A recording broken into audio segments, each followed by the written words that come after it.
Alrighty then, we are live. Oh my god, we are so live that we haven't been more live in our life. Okay, everything with some modesty. And we are starting with talking with this HK druid. Statement. Master, I must express some degree of concern. As I have studied your actions, looking for potential vulnerabilities to exploit, I have found several. Vulnerability? Statement. You seem disposed to helping others, not harming them, as I have come to expect and anticipate from organic meatbags across the galaxy.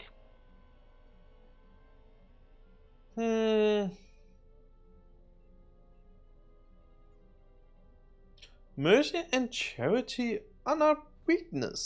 Statement. Oh, Master, please, of course they are. Any time you inconvenience or jeopardize yourself for another, it is a vulnerability. In any event, I feel compelled to point out that your self-destructive path of pacifism and sacrifice will only lead to your doom. That may be a trifle melodramatic, but frankly, it is something that all Jedi should hear.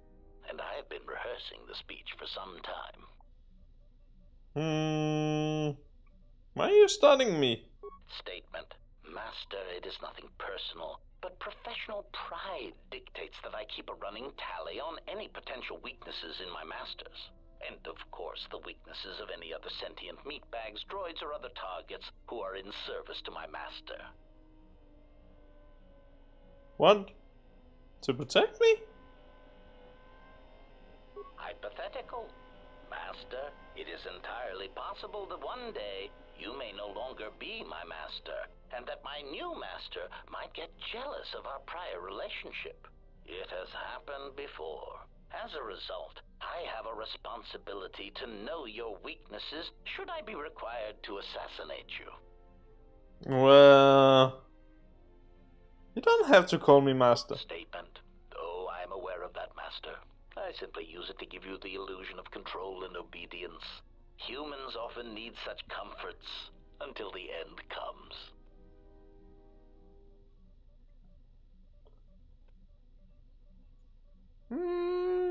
What do you mean, the end? Consolation, Master. Everyone dies eventually. and not all of them by my hand. Even droids die when not routinely maintained, sadly enough. Okay, but until you do, you answer to me. Statement. Of course I do, Master.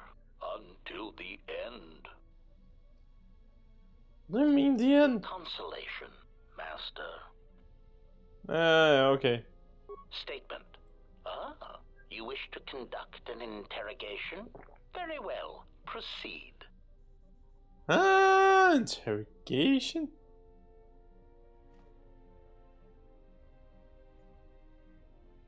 I'm not with interrogation already. When I ask you a question, I mean I will ask question without torturing you. Statement. Master, I am no behavior droid, but it is obvious to me that you have serious ethical problems that will need to be treated at some point. Very well. Ask your questions. If you feel the need to make it an interrogation, however, do not restrain yourself. I would be saddened if you held back. You look like a lot of the series of droids that have attacked me. Answer. Oh, that is impossible, Master. If I were out to kill you, we would not be speaking. And regardless, I am a unique model. Why, to think that there would be other versions of me would be unacceptable. Well, there's at least 4 now defunct versions of you in the galaxy. Statement. Master, I must inform you that your attempts at humor are wasted on a droid such as I. As I have expressed, I am unique. Actually, there's a series of HK-50 units sharing your model and function that we have encountered on multiple occasions. Resignation. Very well, Master. If you persist in your attempts at humor, I shall indulge you. Let me check the ship's records, and we will settle this matter once and for all. Conclusion. You speak the truth. This discovery is also causing me some degree of anger and humiliation. Well, are you alright? Mockery. Am I all right? Oh, yes, Master. Why, I am fine. Statement. I've only just been reactivated, only to find that there are substandard duplicates of me running all over the galaxy, corroding my good name. But if they are in fact hunting you, then I look forward to the opportunity to meet these units and educate them in proper assassination protocols. Conclusion. So it seems I need you, for the time being.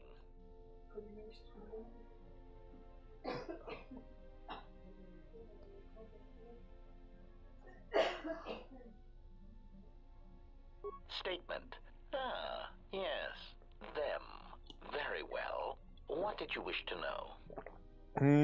Do you know where these clones are being created? Answer. Master, I do not know. I have tried in vain to find it, but so far the location of the factory churning out these copies has eluded me.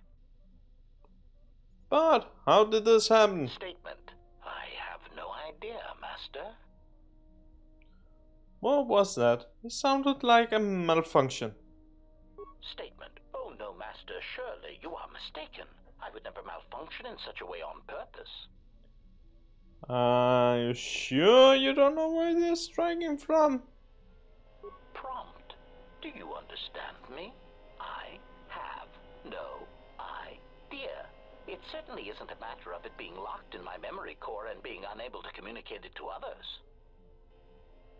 Okay, and how would this information come out of it? Well, out if it was locked in your memory core? Answer. I fear that any such information that exists would only come out when a certain sequence of events takes place. That is why I am eager to encounter more of these clones in the hopes that something clicks that allows me to finally pull the trigger. Okay, I need to know about these clones of yours. Statement. What of them? Okay.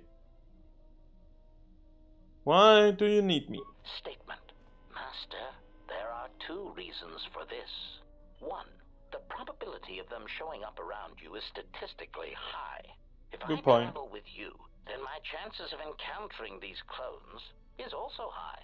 The second reason is a little more complicated. You see, even though those clones are obviously cheap, artless imitations of me, well, they are still me. She got a point. Answer. Somehow these droids are built from my schematics.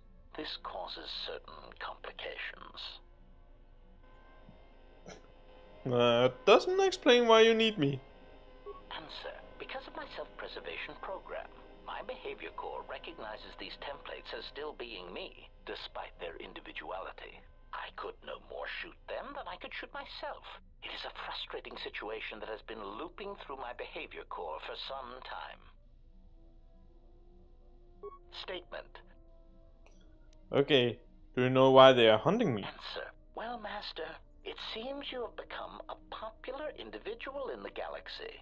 This is somewhat surprising to me, since this dissemination of information could not have been caused by your actions alone.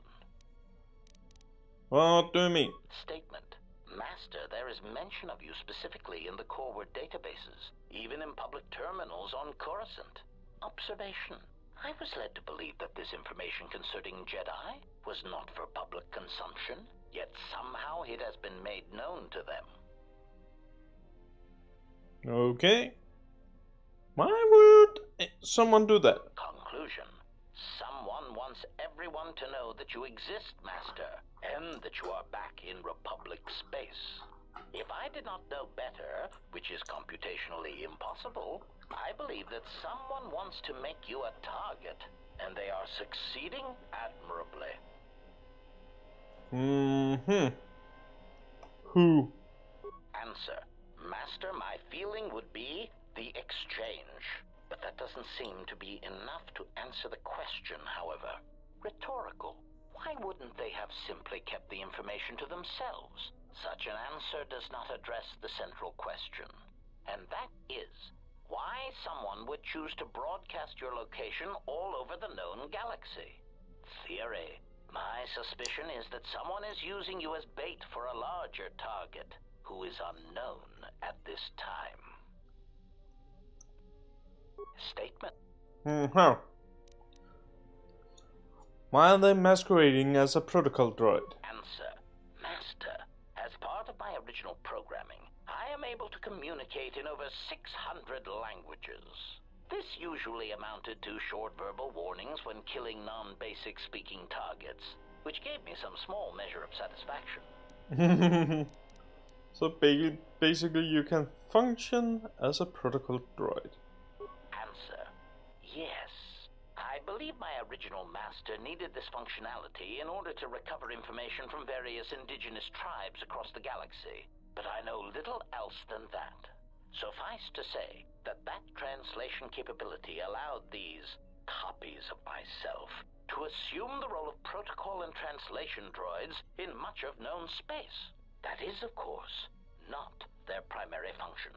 And while they are attempting to pass themselves off as translation droids, their primary functionality keeps rising to the forefront. What do you mean? Recitation. For example, on Praven Prime, the simple transferring of Elzing syntax for friendship changes its meaning and implies that one's broodmate was actually impregnated by their own host. If that was spoken aloud, then it would explain much. Is that what happened? Confirmation. Oh, truly, you can imagine the results. Statement. This comment, of course, caused a civil war between the Guvandi Collective and Elzing that still persists to the current date. But why are the HK masquerading as a protocol droid? Answer. Master, being a meatbag, your answer does not surprise me. You see, part of the reason an assassin droid is so effective is because it is a droid. Meatbags tend not to notice us. We are treated as furnishings. Shut up, furniture. Statement. Oh, do shut up, you beeping little trash compactor. Exactly. As I was saying, droids turned into the background, like a bench or a card table. Mockery. Droid, fetch this. Droid, translate that. Droid, clean out the trash compactor.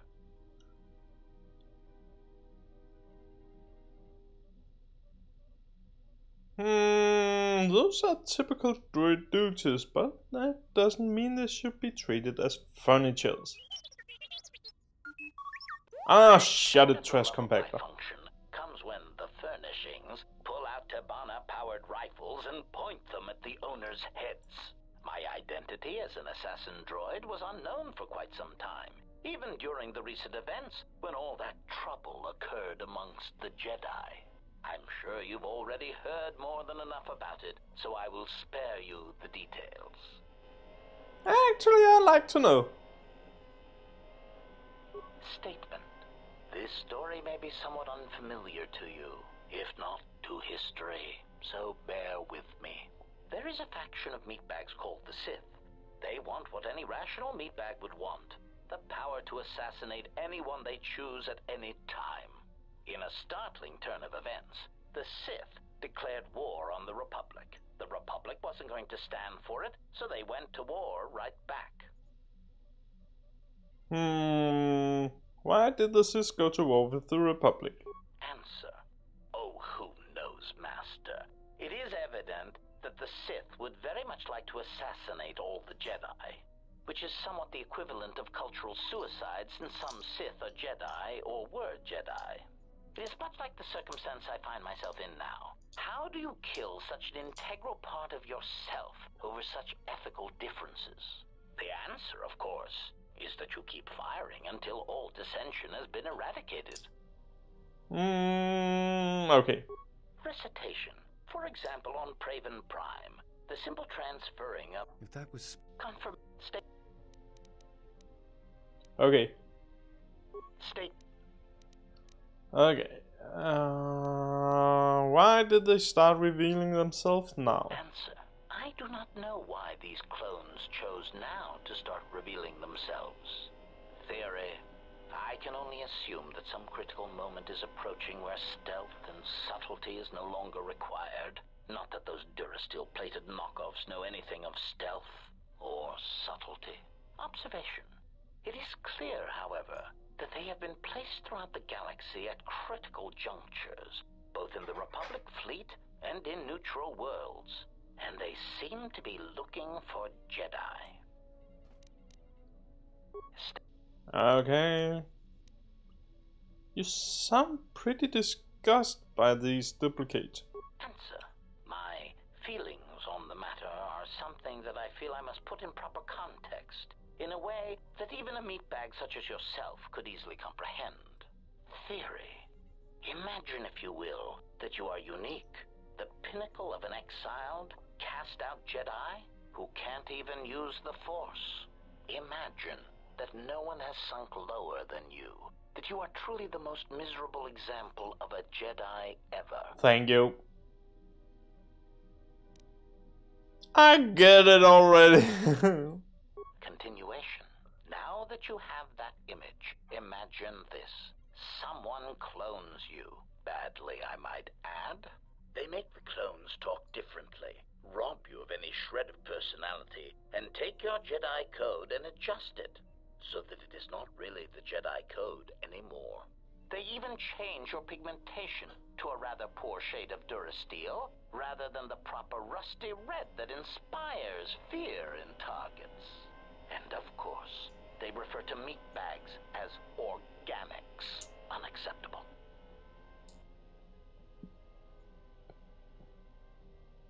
Okay. So that explains your anger. Clarification. Anger would be an understatement for the heat that builds up in my behavior core when these cheap imitations make their presence felt throughout the galaxy. Statement. Part of the indignity of all these copies is that they impair my ability to perform my function. The more people throughout the galaxy recognize me as an illegal assassination device, the more difficulty I will have in carrying out my mission. Yeah. Statement. What there is to know. Okay. Statement.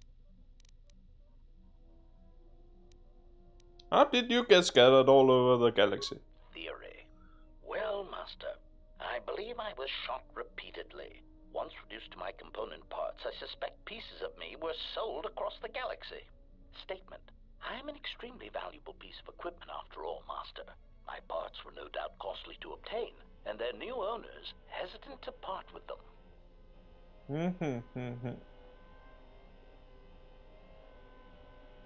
I don't know. Just set me back a few credits, yes? Statement. There is no need to hide your embarrassment over the high price I commanded, Master. I will be worth every credit. Despite my apparent memory damage, crippled assassination protocols, and the small amount of rust that decorates my frame. Regardless, please bear in mind that I am quite an asset, and that you would be well advised to take good care of me. State. Who was your previous master? Statement. Master, that is a question that has an extremely complicated answer.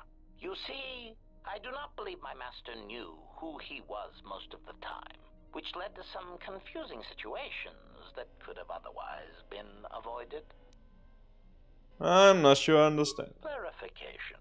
Suffice to say that my master had his ups and downs, and in my opinion, traveled from a high point in his life to a low point. He developed qualities such as mercy, compassion, and even love for others. It was really rather revolting. Still, my master had some remarkably efficient droid-like qualities which I admired. He, too, suffered memory problems, as I did.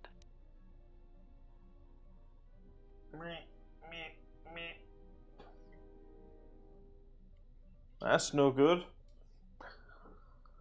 Okay, one. Statement. Oh, yes, Master. As indicated upon my reassembly, my central control cluster is damaged, making recalling my previously stored assassination protocols difficult. I hope that over time I shall eventually reach the status and skill I possessed before I was damaged. Recollection.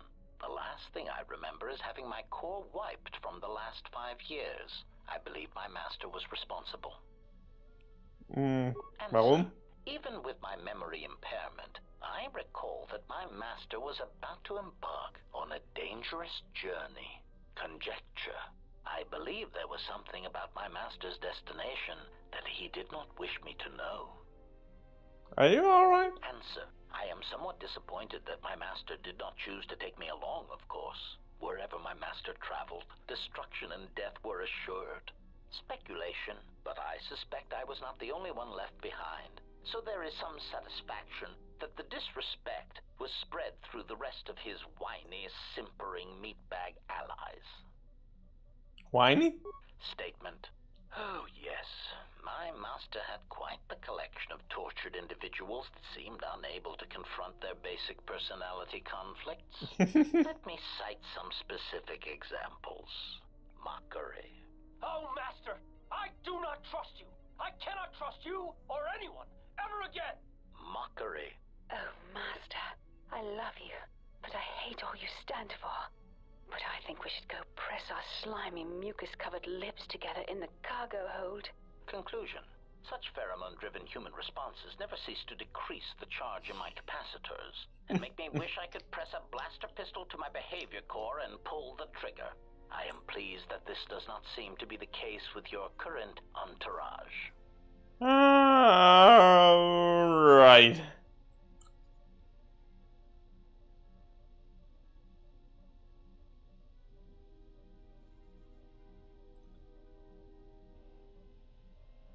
I think maybe you should turn the photos receptors up a little more and pay more attention. Statement. Yes, well, enough of that painful stroll through what remains of my memories. Was there something else you wish to know? Okay. Answer. No, Master, I do not. I am afraid I have been out of touch with the Sith for many years. This new Sith threat fights differently than the ones I was familiar with. These seem to favor stealth and assassination to achieve their ends. Okay. Answer. No, Master. The Sith had many hidden bases and strongholds before and during the Jedi Civil War, and I doubt the Republic found them all. Theory. That's true. It is possible that the Sith still hold one such base, if not several. Consolation. But I would not worry, Master. I imagine it will not be long before their murderous hands try to seize you by the throat. Twi'lek metaphor. Jontabosi likita masisorinkada untamiasa grawino rutu. Yeah, well, creek beetles are a lot smaller than our enemies. Query. Master, excuse me. One thing I have noticed as we travel the galaxy, you seem to possess the ability to understand a variety of alien languages. Forgive me, but that does not seem in keeping with my assessment of your talents. I picked up a sonic imprint sensor on Pyrrhus. It doubles as a translator. Query. May I see it? Sure. Observation. This is indeed familiar. Indeed, it seems to be modeled after my vocabulator, with some modifications, of course. Curious. You say you obtained this device on Pyrrhus. Yup. Yes, shortly before the planet was destroyed. Observation. Master, I do believe this device serves multiple functions, including tracking your position for any HK units in the vicinity. Dang. What should we do it? Observation. Master, I do believe this device serves multiple functions, including tracking your position. It is sending out a passive carrier wave that signals itself to HK units in the vicinity.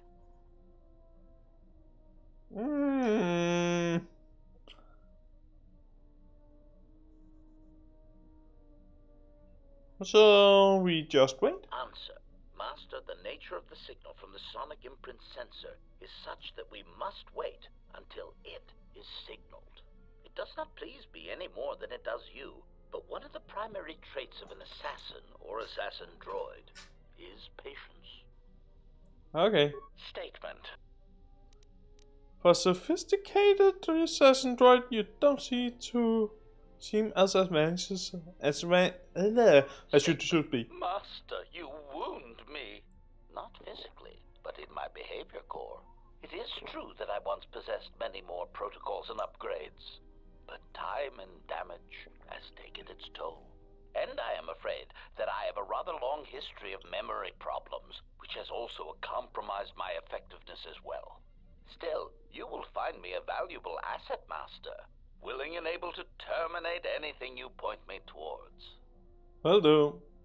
Statement. Master, before you go, I had a question for you. Go right ahead. Query. I must express some degree of confusion concerning your actions. You are the one who followed Revan in the Mandalorian Wars, are you not? Yes? Yeah, I am. Observation. Well, Master, I was not at Malachor 5 during your near-genocidal reaction to the Mandalorian threat, but I feel that I may have been constructed as a result of that. Care to explain? Observation. I believe that Revan determined that mass slaughter on such a scale may no longer be needed to achieve his aims. So perhaps you are responsible for my creation.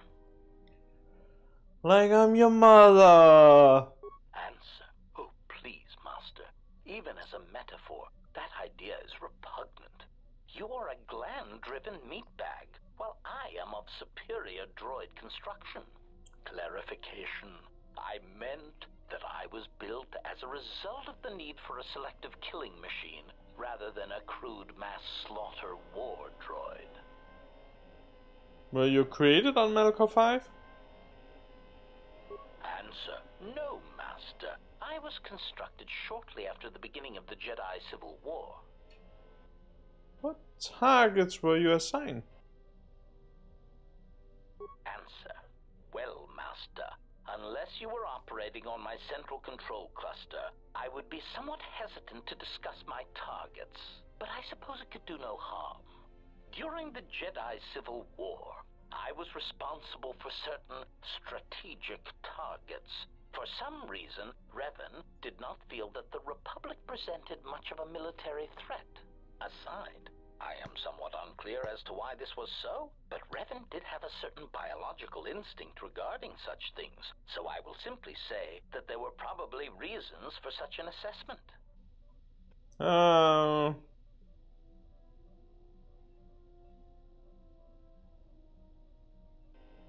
Why did Revan consider the Republic not a threat? Answer.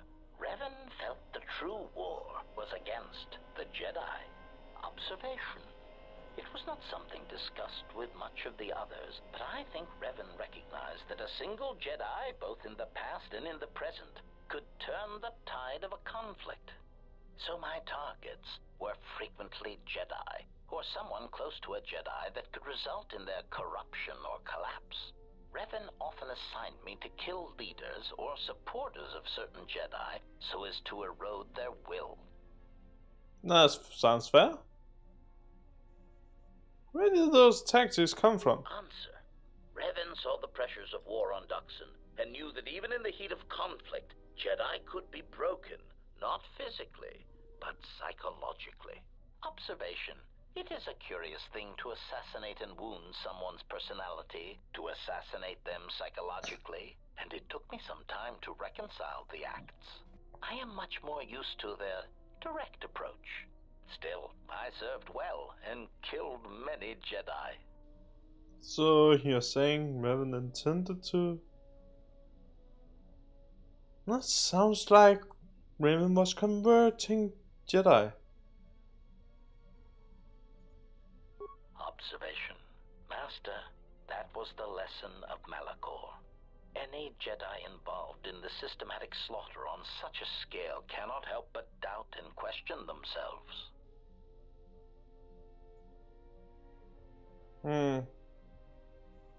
Observation. Master, I do not believe that the Mandalorians were the true target at Malachor. I believe that the intention was to destroy the Jedi, break their will, and make them loyal to Revan. I do not know if you examined the records of the deaths on Malachor, but you cannot escape that many of the Jedi and Republic soldiers who died were not Revan's strongest supporters. Got a point. I believe that Revan was cleaning house at Malachor 5. What ones did not die became Revan's allies against the Republic.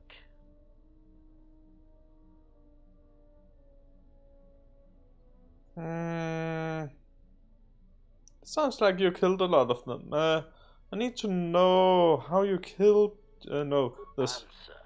Oh, yes, Master. I hope none of them were friends of yours, but really, they had it coming. I do not know when the Jedi ceased to be adherents to their code, but many did not tread cautiously, and many were quite arrogant when facing a droid, as if we were somehow beneath them. It gave certain kills an added pleasure when being underestimated. Understatement.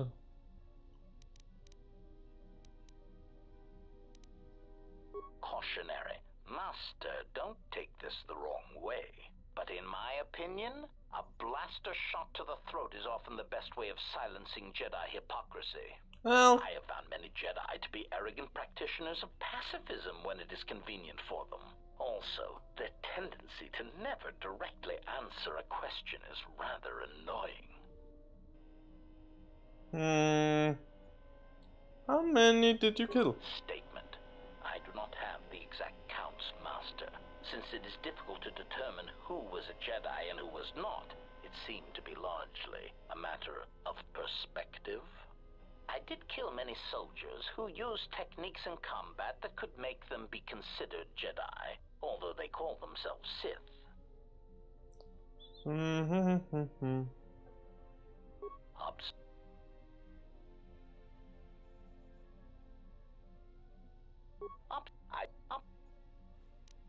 I need to know how you killed Jedi in order to protect myself. First, Master, I would appreciate it if Jedi need to be killed, that you permit me to kill those annoying pseudo-pacifists for you.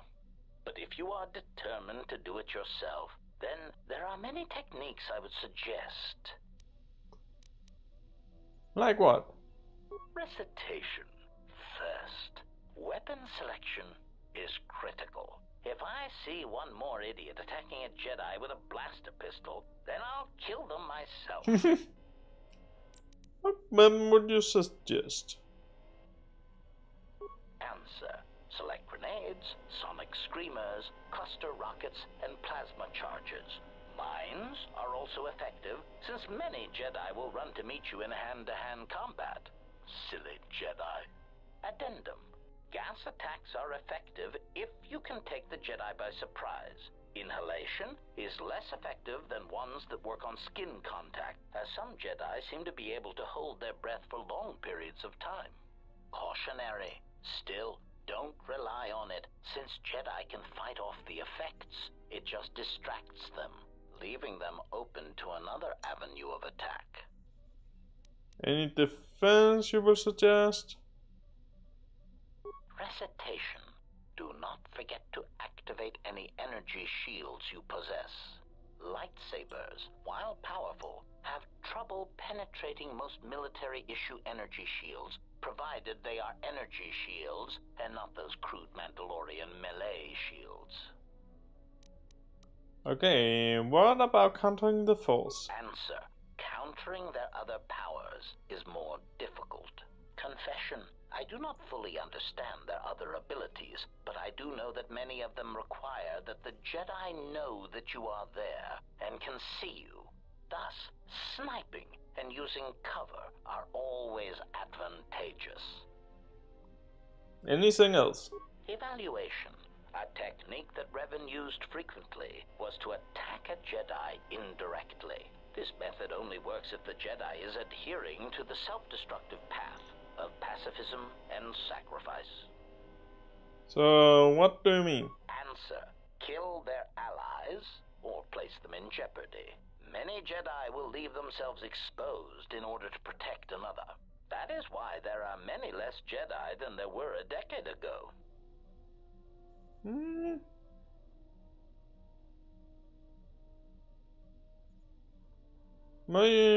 seem to have thought this through. Cautionary. Oh no, Master. In fact, that is the worst thing you can do. Explanation. Statistically, over-planning the assassination of a Jedi seems to backfire. Extrapolation. There are many theorists who claim Jedi can see the future, and I do not know if that is true, but it seems impulsive acts are more common to succeed than planned incidents.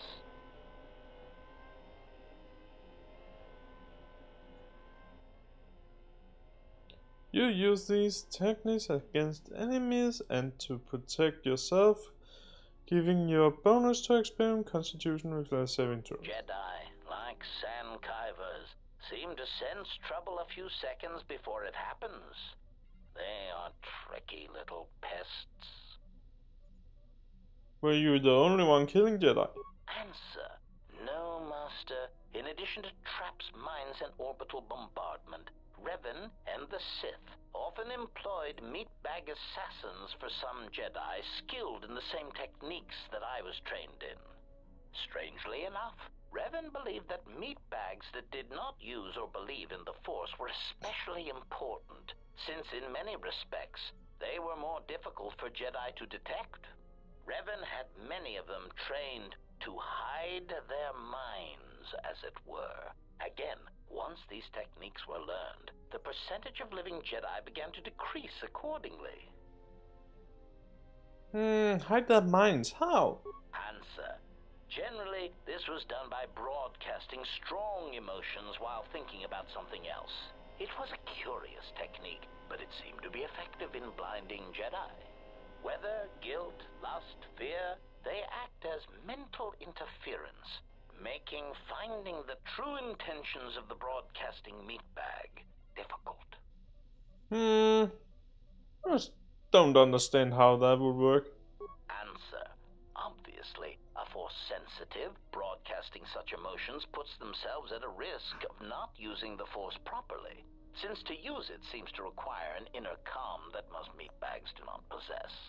As much as the Jedi could not use such a technique, the Sith Lords cannot use it for much the same reasons. Such passions as guilt, lust, and fear are really strengths to the Sith code. Statement. The Master felt it was ironic that only people who had experienced such passions could harm Jedi in such a way that to kill Jedi, you had to be a human being. Revan found that quite amusing. Answer. The odds of me being forced to use such techniques against you has decreased, Master. There are some methods I could describe if you wish. Go ahead. Statement. Overwhelming odds is also a good tactic, Master. There are few Jedi that can long hold their ground against 100 attackers all firing at once, or being turned on by their own troops. But the most effective weapon against Jedi seems to be the erosion of the spirit. Answer. Revan claimed that psychological warfare against Jedi was important because much of their power comes from their state of mind, their connection to this religion called the Force. Revan said that many Jedi have the capability to form connections to life around them, although few of them realize the extent to which this is possible. Recollection. I believe my master speculated that many Jedi did not fully form such connections because of their discipline, because they never opened their lives to the passions around them. I believe Revan termed it that one would need to be a human being to develop such connections. It is something that the Jedi Code could not teach. One simply knew it instinctively or not. Observation. Master, I am somewhat surprised that I need to explain this to you at all, considering your past with Revan. What? Answer. Why, he said you had such capability, Master, but it would be your downfall. To tie so much of yourself into others, if they suffer or die, then you would die as well. Observation. I think Revan pitied you, Master. It was very insulting, if I may say so. It sounds like force buns. Clarification. Whatever it is called, Master, it seems to be quite a vulnerability. Revan even admitted as such. When a Jedi or any soldier suffers doubt, it weakens them. With the Jedi, however, it is more pronounced, since they are extreme examples. That is why Revan felt that Malachor 5 was so important. It was intended to be a conversion tool. That's insane. Assessment. When faced with a continuous series of hard-fought battles, I detected a significant statistical increase in Jedi following Revan over the Jedi Code. A compromise in principles brought about by battlefield conditions. The emotional weight of war changed Jedi morale, power, and eventually their allegiance. Conclusion. I believe the Mandalorian Wars were to beat the Mandalorians, and also to allow Revan to build the foundation of his army.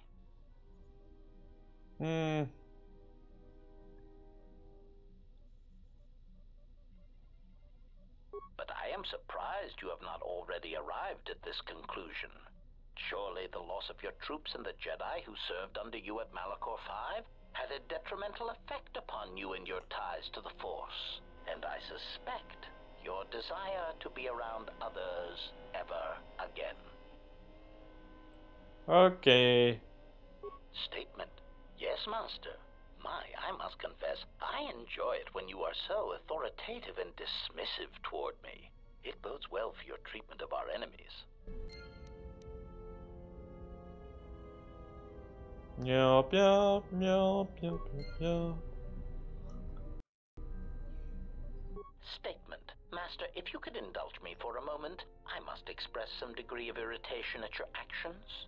Perhaps my anticipation of working with one who served at Malachor 5 was too high, but you are countering all those expectations. How is that? Statement. Well, all all your behavior up to this point suggests either strong atonement or confirmation that the atrocities attributed to you during the war were in fact accidents.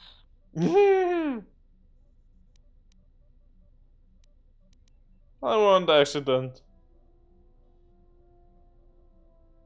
I'm not proud of what I did during the war. Statement. I suspected as much, Master. There are few who would discuss such things with an assassination droid, and that is perfectly understandable. I mean, what use is there for communication in a galaxy such as ours?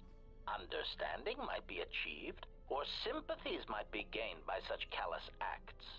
You are right to remain silent about your past. I have seen the damage that repressing such things brings, and it is far preferable to share such traumas.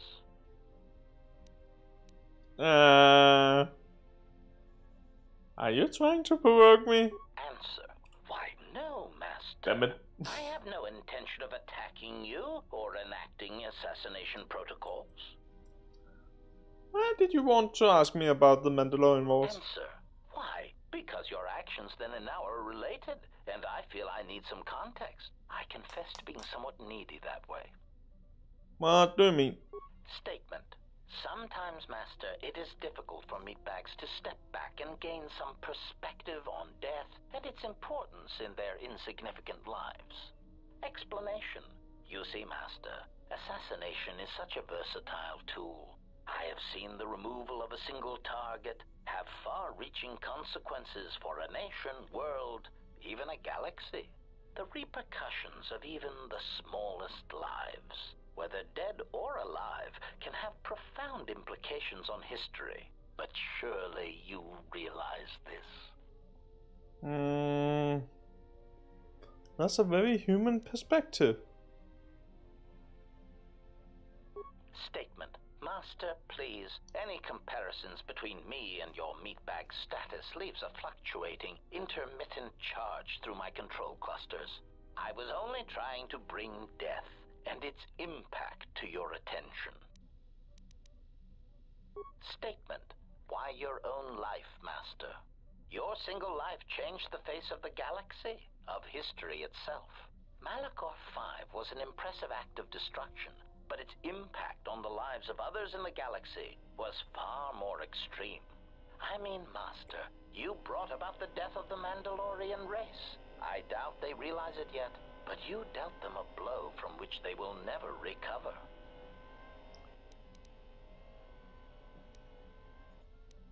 Retort. Oh, Master, I am attempting to justify nothing, merely making an observation. Nothing would change the fact that I derive pleasure from ending the lives of others. I was only trying to bring death and its impact to your attention. Statement.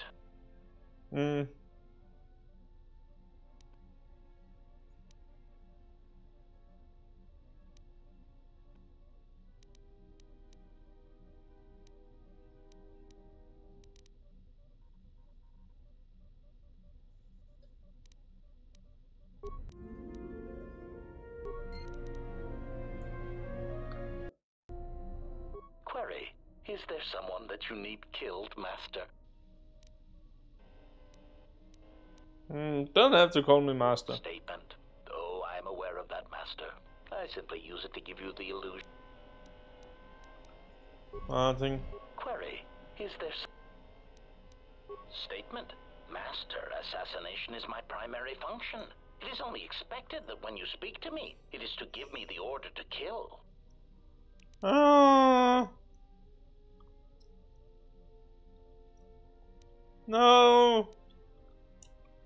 No, it isn't. Statement. Oh, very well, Master.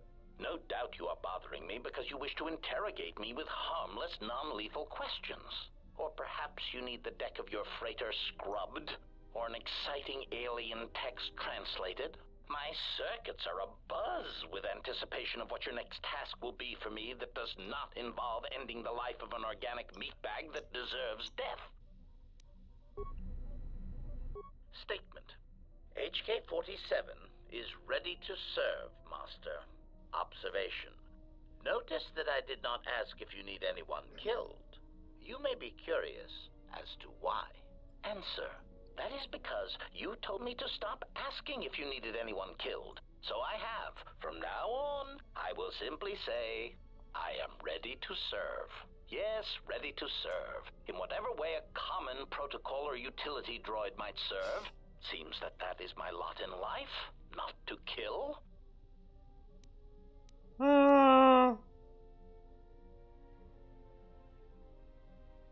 Okay.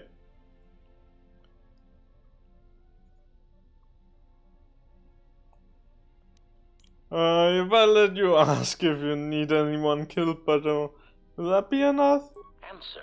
It is a start, Master, and as such is acceptable. If you happen to change your mind, however, I feel I must tell you, I will gladly kill anyone you ask. Please, I beg you, just a quick death, a little one, to tide me over until the next firefight we're in. Combat is nice, but the stalking of prey is far more enjoyable. Thank you. Statement. Ah. Okay, nothing, another one. Query. Is there someone that you... Okay, never mind. You're finally done with him. Next.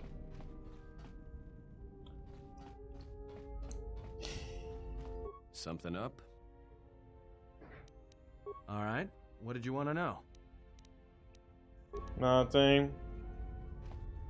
Let's try the Pesach Something up? first. No, I didn't. Alright, but I'm out of credits. So it's Republic Senate. Republic Senate? That's where we waste a lot of time trading cards and trying to beat each other.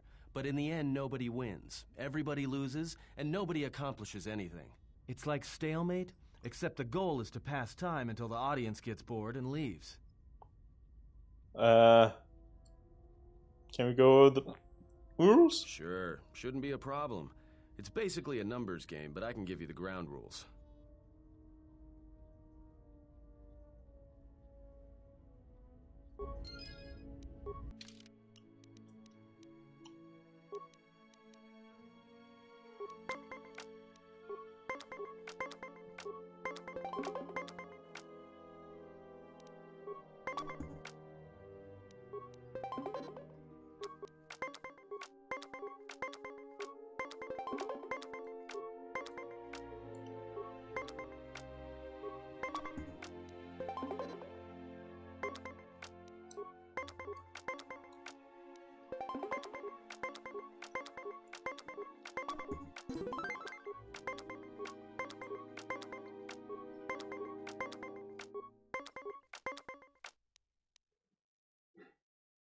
Nah, stand here.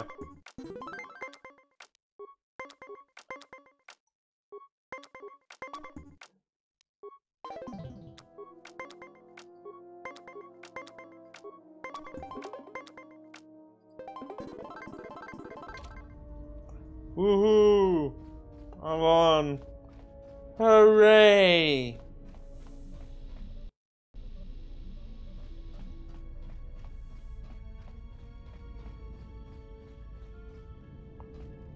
Ah, you are here. You felt it, did you not? Yes, it was like it was a sound, like a heart, yeah, like a voice. The time to hide your presence is coming to a close, and you will need to increase your training. You are ready. Your training must increase, and there are higher mysteries you must learn. But only you must know the path you will take. I cannot choose it for you. Is it battle that stirs you? To meet an enemy blade upon blade? Such is the way of the greatest of Jedi warriors, the weapon masters. Or perhaps it is investigating the mysteries of the galaxy, seeking out injustice and harm, and bringing it into the light. Such is the way of the Jedi watchman in the time of Ulic Qel-Droma and Exar Kun. Or perhaps your way lies upon the ancient mysteries, and to teach others the ways of the Force, as I have, the way of the Jedi Masters. Okay, we wish to be a weapon master.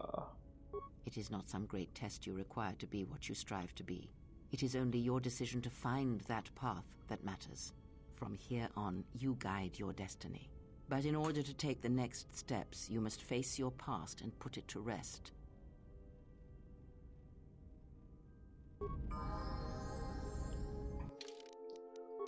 Hooray!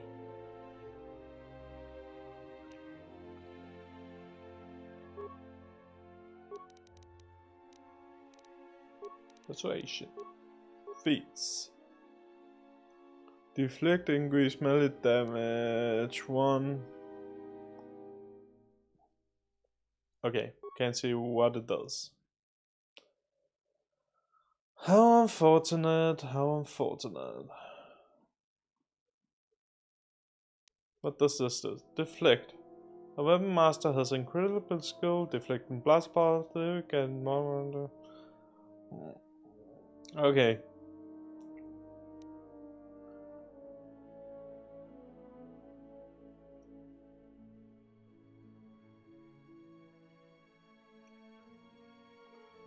Okay. And we have this, we have this.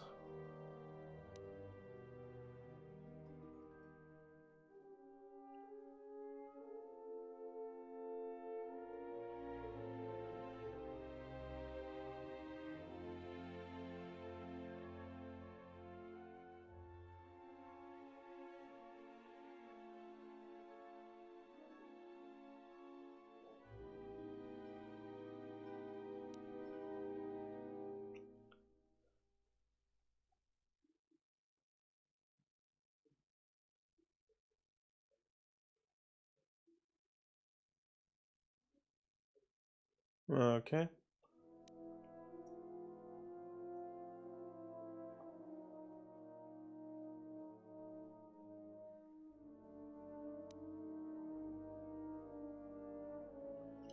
Superior to weapon fighting.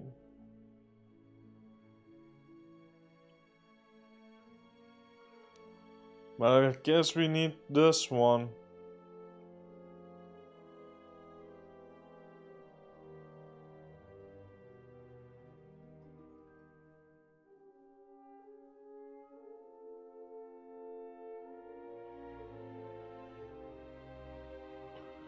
We need these two at least. But that we can agree on.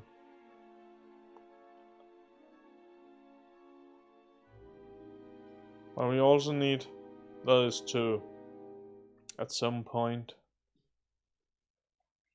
Right.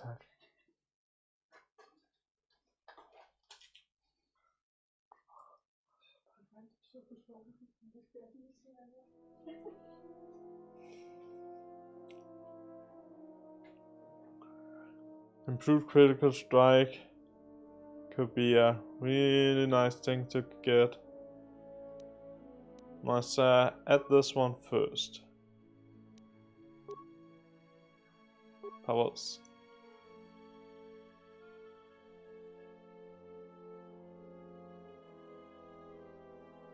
You actually have.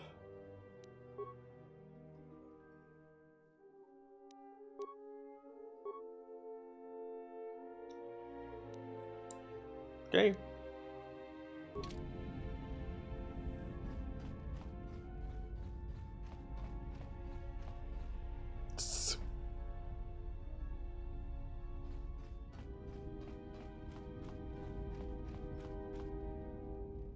This one is empty now. Okay, Claire. Why didn't I talk to you again?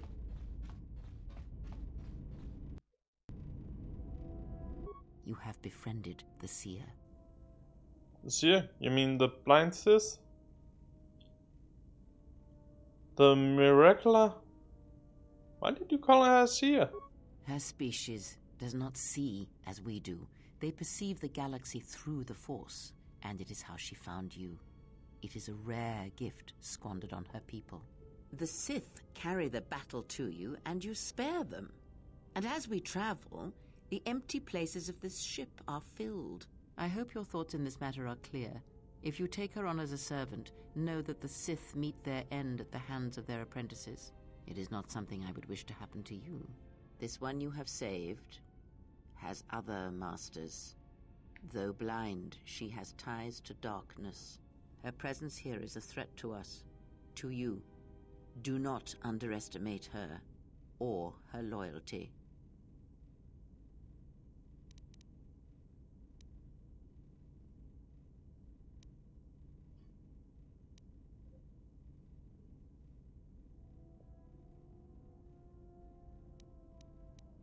I think I can help her.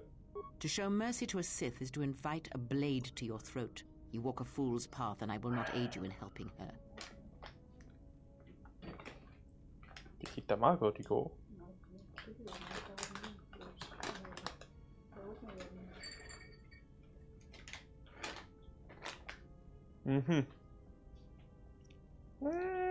Hudson said her planet was wiped out.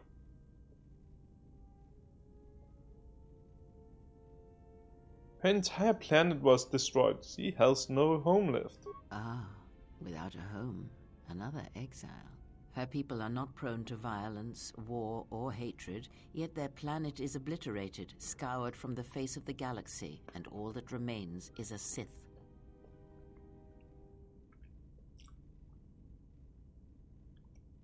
It seems strange a Force-sensitive world was. You are right to trust your instincts. Something is wrong. It is only a matter of discovering what and why. If your instincts lead you to an answer, seek me out. Perhaps we will discuss more.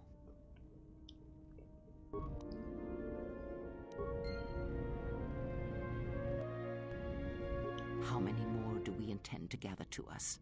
This ship is not the galaxy. There is only so much room.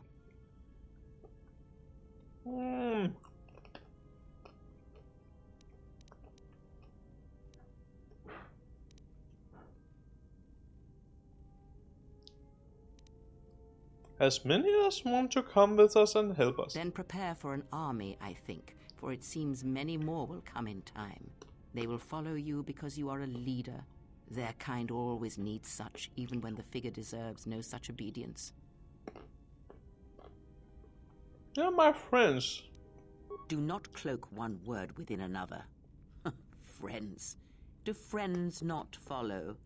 Do friends not form a hierarchy of their own, no matter how small the circle? Yeah, you're friends too. I am too old for friends, and when the years settle upon you, you will dispense with such words as well. What should make you think they obey me? Because I am not blind, that is why. I see what they see, hear their voices when they speak to you, and notice the change when they speak to others.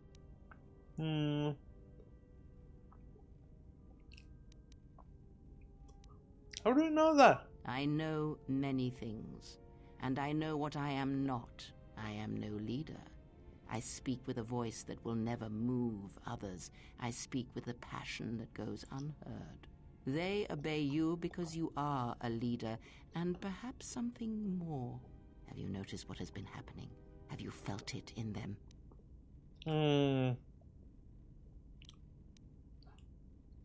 I noticed that behavior is changing. Aton especially. The fool dances in your shadow for your favor. The disciple, he worships you quietly. The alien obeys you. Even within the machines there are echoes. Watch them carefully. See their patterns and recognize the strength in it. Influence can be a weapon, one that you may need before your journey is done.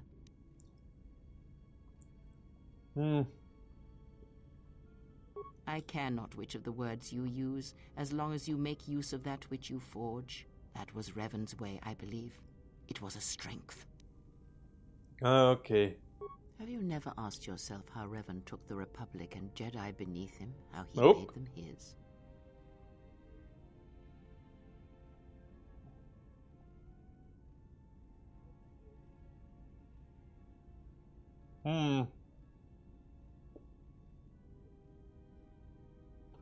He was a powerful presence. Ah, but to make officers turn on their own people, to bomb innocent worlds, to make pacts. Strong influence, indeed. And where did these Sith teachings come from? And why did Revan embrace them so strongly? So many questions. yet the answers are few.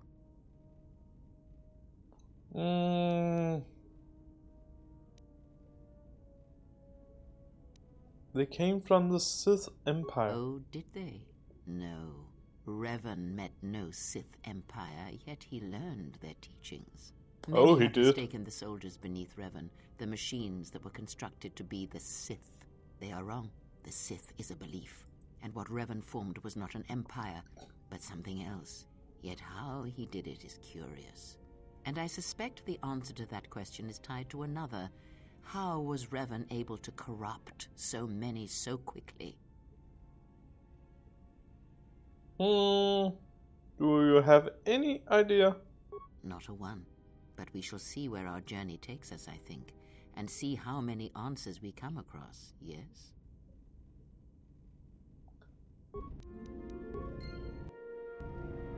Yes. Have you come? Yippee!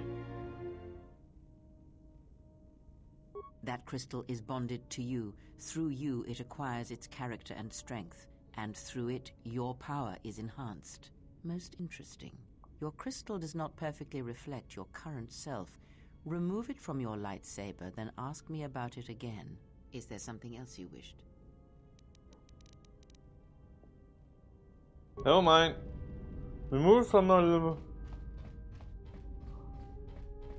lightsaber and ask for it again. Okay.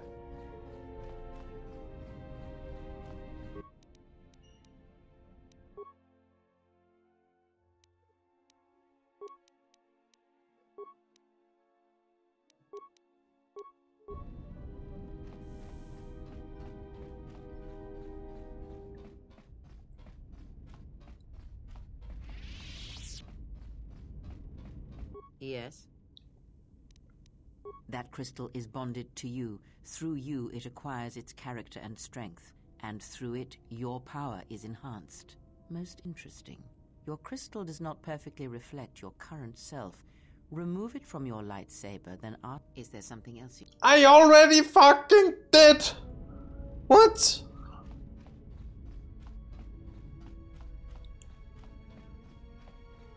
I just removed it.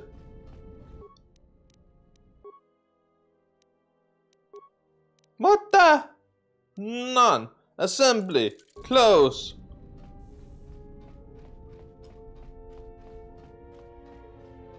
Jesus Christ. Yes. That crystal is...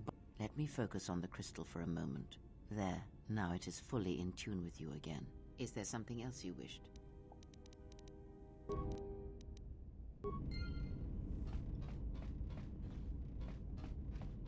Ow.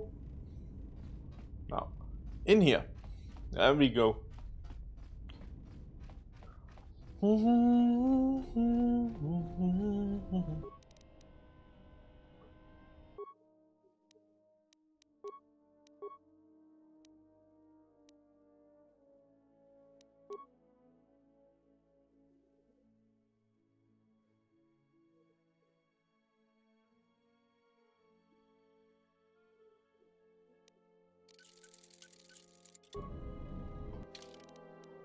Okay.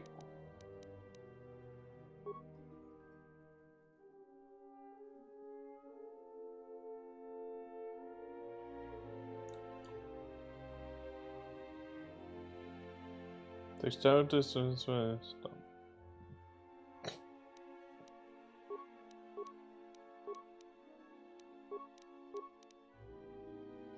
Strength.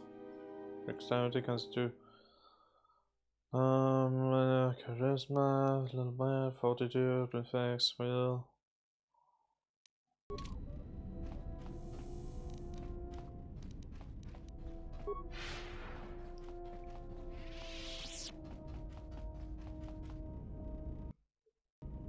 Yes.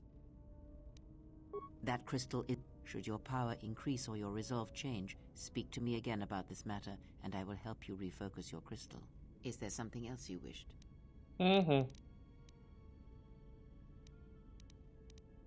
When Visage attacked, she did something to my eyesight. She did nothing to your eyes that was not already there. She has forced this upon you, but such crude methods are the markings of the Sith. Close your eyes. Alright. Feel this ship around you. The welding of the droid as it goes about its work. Now, stretch out. Hear the rumble of hyperspace, the hum of the hyperdrive. The breathing of the blinded one as she meditates in the dark. Now, listen deeper, past her breathing, and listen. As my feet walk from the ashes of Qatar, I shall not fear, for in fear lies death, and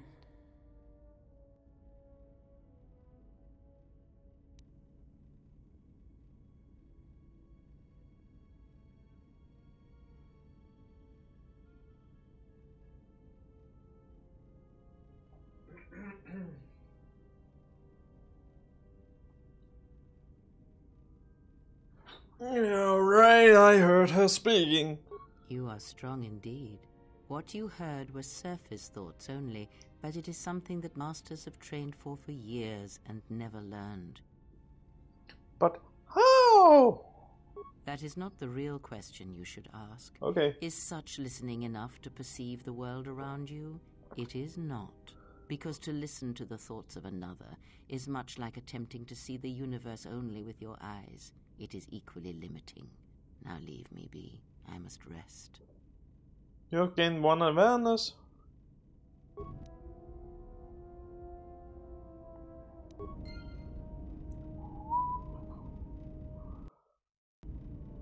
Yes? Wish to learn lightsaber. That is something we will leave until we possess a lightsaber. We do.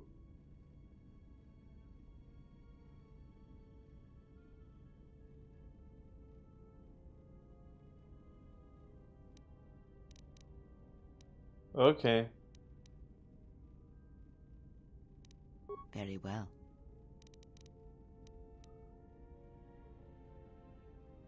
When I spoke of sight before, there is a similar handicap that tends to occur among those strong in the Force. They neglect their skills. Some believe they no longer need them. The greatest wielders of the Force are those that maintain some grounding to the more physical realities of the universe. What do you mean? Some wielders of the Force have mastered piloting, others the ability to fix and repair and build, from simple moisture vaporators to more complex machines such as droids and vehicles. One's ability to understand the human body and its ailments, for example, can make your powers within the Force more complete, more powerful, when you attempt to repair the cellular damage of another. And others have mastered the more subtle work of politics, persuasion. Do not doubt that a galaxy may be conquered with words, a republic overthrown, and an empire made. When such skills are honed, one's abilities with the Force become that much stronger. My warning to you is this: do not rely on your companions to compensate for your weaknesses in skill. There will be times they will not be there to help you when needed. What skill would you say is your greatest strength? And what skill would you say is your greatest weakness?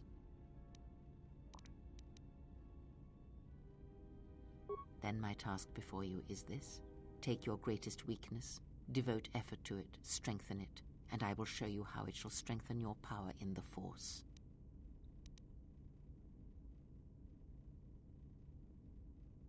How do I do that? As you learn and train and test yourself against the galaxy, all your skills have a chance to improve and grow as well. When you devote some of that training to your weakest skill, you will know. Okay.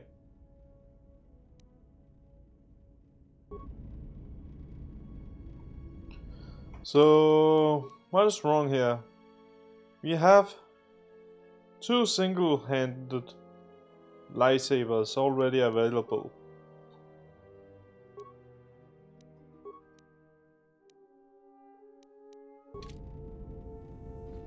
I don't know, perhaps because Visas needs it.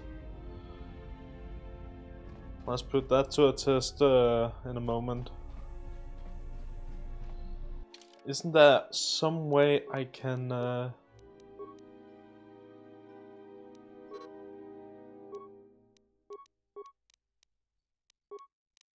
Ah, that is.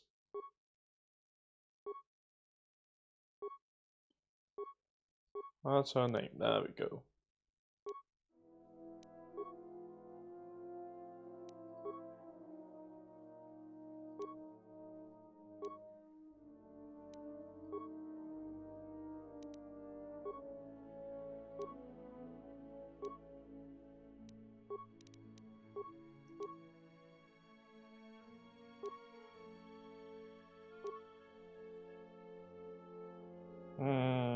None of those are great at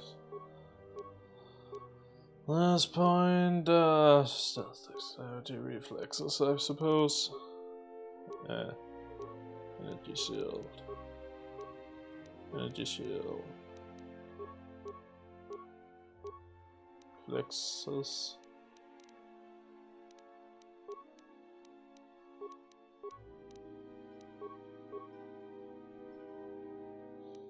Oh well. Let's try and see that if that works.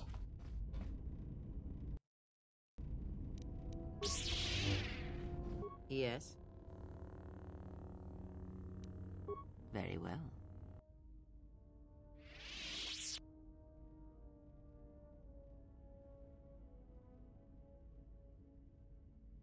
If you travel with us, Blinded One, then you shall work for your passage on this vessel. Your lightsaber, give it to me. I shall die before it passes from my hands. Your lightsaber, give it to me. The crystal I took from the condensed mists on It is adequate. You are young. Your energy for such things surpasses mine. And your skill is enough that you may teach her the basics of the weapon. There is much she has forgotten. There's only so much I can teach her. That fact did not escape me. Now, try to kill her with the single blade. Use no other force technique, no items, merely the blade. Why the single hand? Because you may not always have your right hand. Now do it. Are you ready? This is no Ichani etiquette ritual. Do not ask her. Attack her. Very well. You have defeated her. Now do it with 2 weapons, 1 in each hand. Again, no items, no force powers. Let us see what you can do when your hands and mind are divided. No force techniques other than weapon skill. Let it flow through you. Let the force fill the cracks in your spirit. You are no match for us. Now, divest yourself of your weapons. You, Blinded One, you will keep yours. Let us see what you can do when you have no weapons left to you. Now, attack her.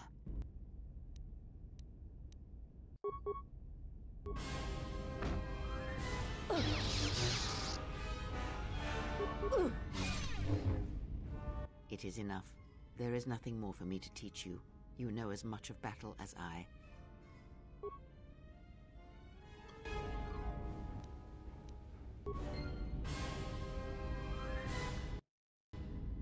Gain finesse, lightsaber. That's a feat, right? No, finesse, finesse, finesse. Ah, this.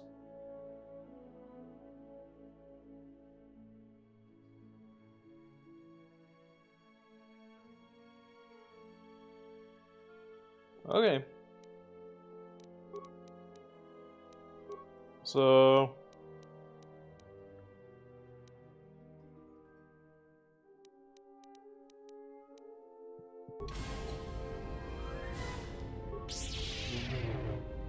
My life for yours. are you alright? I am able to serve. If we enter battle, I will fight and die alongside you. That's not what I asked. I asked if you were alright. I have not heard that question in some time. My flesh is healed, if that's the answer you seek. Didn't mean to hurt you. I know.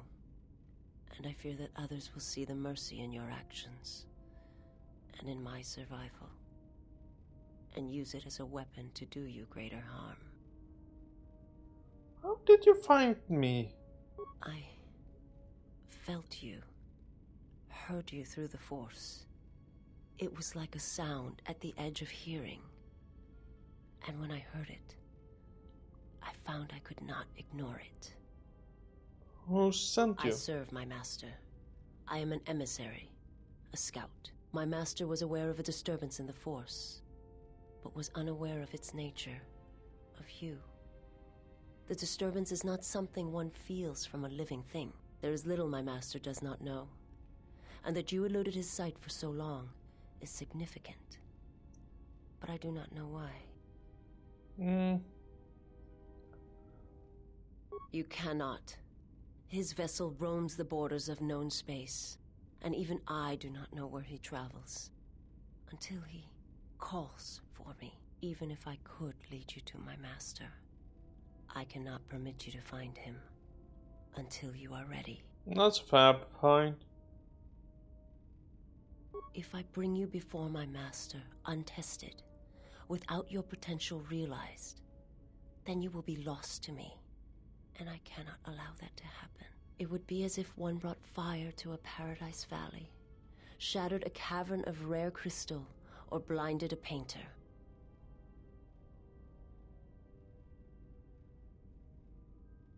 I cannot, I will not. I would die first, and gladly, to preserve you, untouched, unharmed. Now that I have found you, I cannot sacrifice what I have found.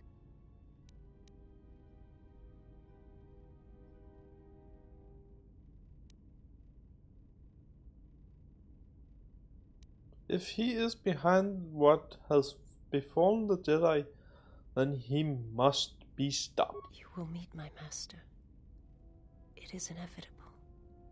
I have seen it. And when you stand before him and realize what you face, you must be prepared. Be prepared. Until then, I must protect you, help you, until you are ready. Why are you doing this for me? There's a greatness in you. A greatness that does not stem from the Force. It stems from who you are. And if my master does not understand you, cannot see you, then perhaps there is hope for us all. But if you seek to survive, then you must understand why this is so. If your master has trouble detecting me, how are you able to? There is much I see my master cannot. I fear it is because of my nature, the nature of my race. My people spend their lives seeing the galaxy, the energy streaming off stars, the growth of life, all things touched by the Force. Where are your people, your world now? It is not a subject which I have spoken of since its destruction. The planet was not destroyed. It remains. It orbits, dead in space. But nothing lives on its surface. It echoes, but there's no one left to hear it. Alright. If your homeworld was destroyed, how did you survive? I am not certain I did. I was there when the planet died. To see everything around you extinguished.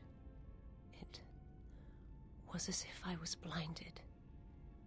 It was as if the Force had been bled from the world. As if everything suddenly went silent. I imagine there are worse deaths, worse pain. But if there are, I do not know them. I was the only living thing remaining on the planet of Qatar. And my life, my agony, was a flicker in the darkness that was the planet. All that I had been connected to had been severed. You were the only survivor? Yes, but it was not survival. I still wonder what would have happened if I had died with the others. If perhaps there would have been some way to hide my presence from the galaxy. If only I had not felt that pain, that loss, as strongly as I did. But it could not be done. When the life was bled from the planet, and yet somehow I remained, my master came for me. He walked upon the surface of my dead world, and there, lying in the bodies of my race, he took me for his own, and he made me see. And for the first time I saw the galaxy, and I wished to die. He made you see. To this galaxy, my world, absent the currents and spectrums of the Force, was nothing but crude matter, rock, flesh, emptiness. He showed the flickering of life on other planets. The mass of beings that swarm through the empty places of the galaxy. To see such creatures, disconnected from themselves, their world, their place in it, unable to see the currents and how they affected everything around them.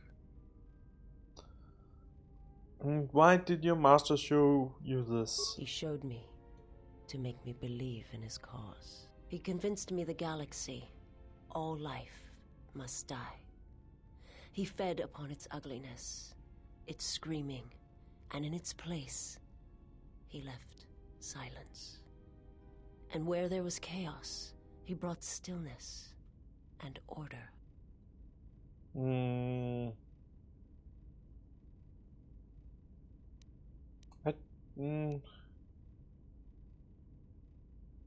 How did your master destroy your homeworld? To kill on such a scale, it is impossible. It was not a thing done with machines or weapons. The Force is far more terrible, and it touches more lives than any machine can hope to slay. For everyone that feels the Force, strongly, deeply, each one feels and perceives it in their own way.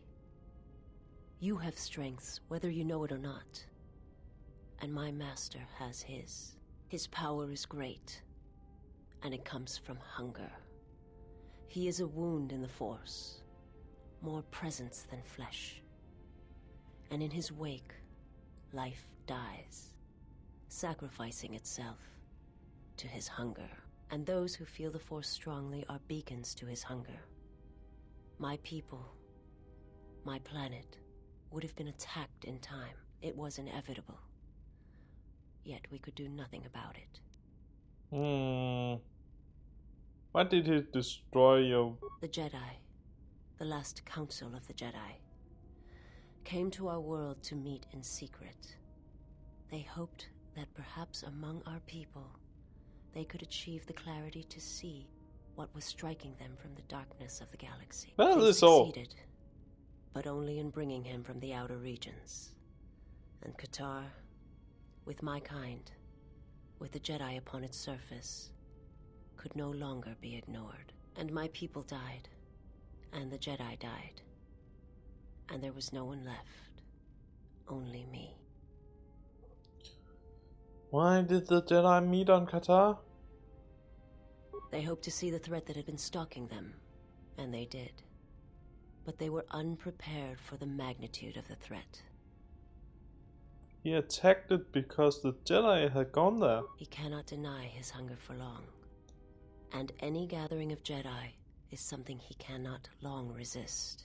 And now that the Jedi are vanishing, I do not know what will happen. Perhaps he will grow strong enough to eradicate all life, merely with his presence. Or it may starve him, make him more desperate. I do not understand what you mean. Just thinking out loud. Why did the Jedi meet on... They hoped to see the threat that had been stalking them. And now... Okay. I will answer what I can. Okay. Tell me about your homeworld. It is not a subject which I have spoken of.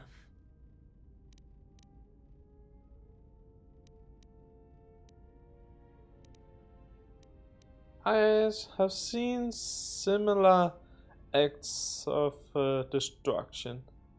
I've heard tales of Malachor. It is said that many of my people felt the end of the Mandalorian Wars, from across the galaxy. But do not mistake me. I did not mean to draw comparisons between Qatar and Malachor. My homeworld still exists. It is intact.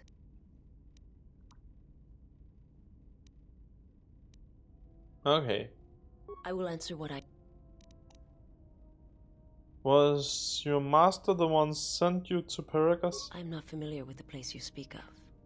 My master has not entered Republic space for some time, but there are others who may move more freely, who may have been responsible for such an act of destruction. There are many factions within the Sith, all seeking to take what little remains in the wake of the Jedi Civil War. Where one moves, it is not always known to the others. But their purpose is the same: the death of all Jedi, everywhere. They believe you are the last of the Jedi, and their hatred of the Jedi unites them. All their eyes are upon you, and it is a terrible, quiet darkness that pursues you. Okay. I will answer. My master did not cause the end of the planet you speak of. There are many factions within the Sith, all where one moves, it is not. They believe you are. Okay. I will. My people once had the power to perceive events, to see through the Force. That sight may manifest itself in many ways, and at times, I may affect the abilities of others to see as well. You sound as if as if that sight is lost to you. My sight has been damaged. What I have taught you, it is not the full extent of the perceptions of my people.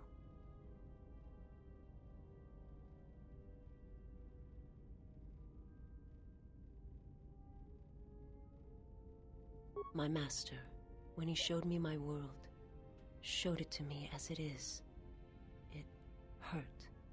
And since that moment, it has been difficult to perceive the Force as I once did.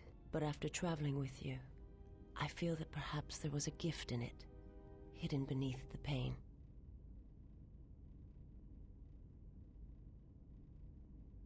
When one endures, it gives hope to others and themselves. Only when one suffers do certain truths become evident, both of the galaxy and of the self. And I feel you are an example of this.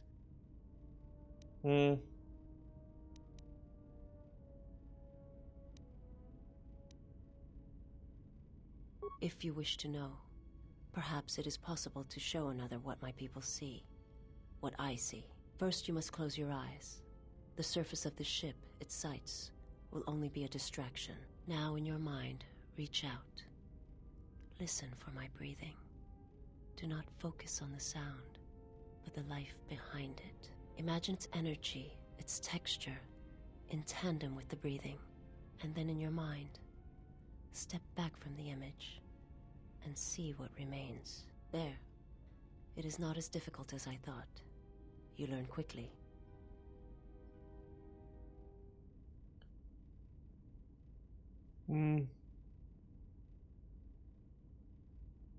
It will take effort to maintain such sight, but you now have that power, and with it you can use it to see life around you in a different way, as I used to see it. Forgive me, but before you go, I must ask, why do you do this? Why do you seek to help me, teach me? Because I believe you can be saved. You must not do this. I cannot allow you to weaken yourself for me.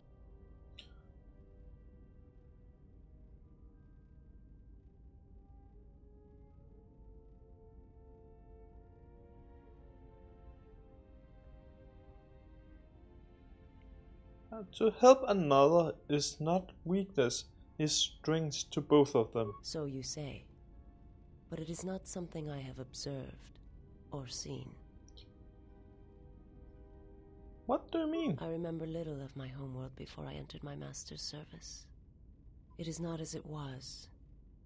There is little left of such memories. Or the planet itself. It is not a subject which...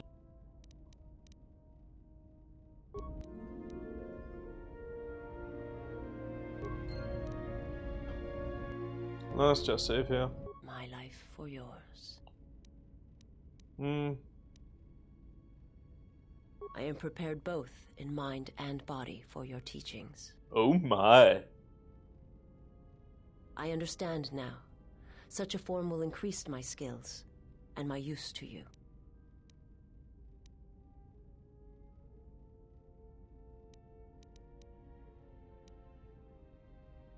I do not understand, but the choice is mine whether you permit it or not. My life.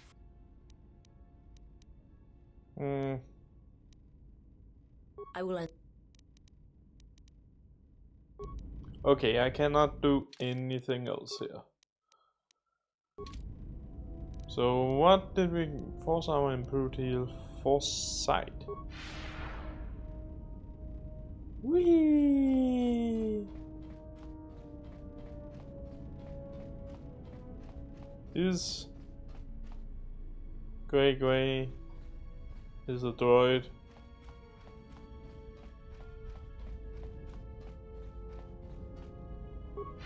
She's very much Gray.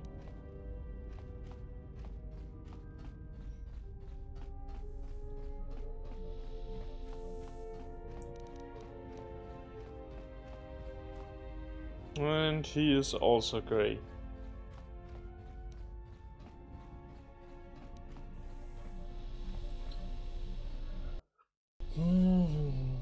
Hello, trash can.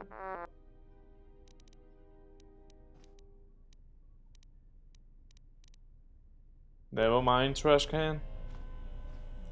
Okay, disable.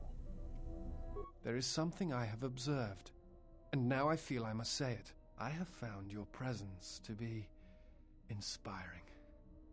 With your growth in the Force, you seem to have found your center, and throughout the dangers we face, you remain calm and focused. No,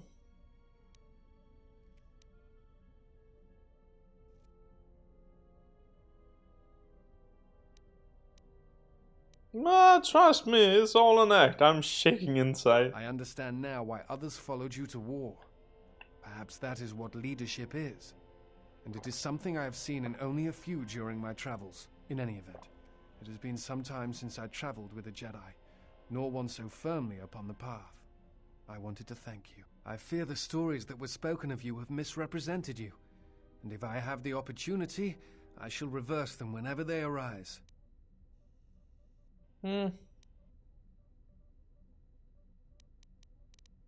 Thank you for your kind words. Very well.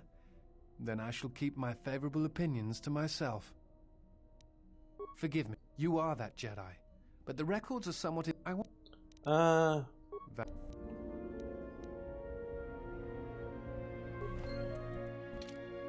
just going to go back. There is something I have observed. I understand now why others followed you. In any event, it has been some time since I traveled with a Jedi, nor one so firmly upon... I fear the stories that was... Forgive you... Okay, so... the choice I had before was better. Got it. There is something I understand now. In any event, it has been... I fear the...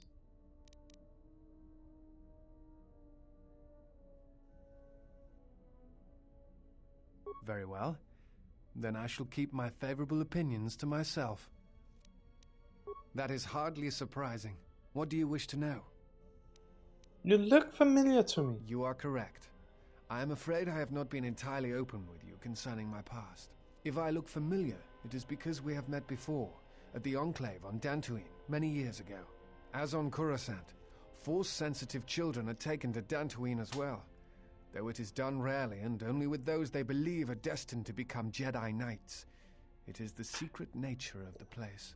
If you are not chosen by a master when you have come of age, however, then the path of the Jedi is denied to you. I met you on Dantooine, long ago, briefly. You taught us the ways of combat, how to hear music within the movements of a lightsaber blade. It is difficult to explain the difference between you and Master Vrook, but I think it is because he was knowledgeable, but not a leader, not a mentor. You were different. We could all feel it. And I knew that if I were to have a master, I would want it to be you. And then you went to war. Many Jedi went to war, and the Jedi Masters proclaimed that you were Jedi no longer.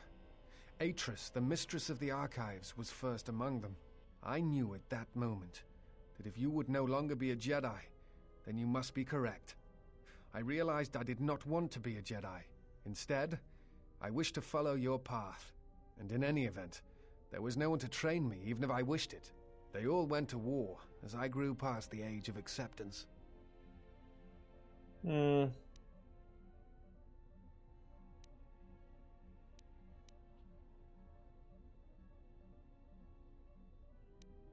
But the Force, the path of the Jedi, you abandoned it? It is possible to forget the Force, you know. If you have not felt it strongly enough, then there is little to miss. But I never felt the Force as strongly as I did when I was with you. And so I decided to serve the Republic, study the Jedi teachings, gather them perhaps.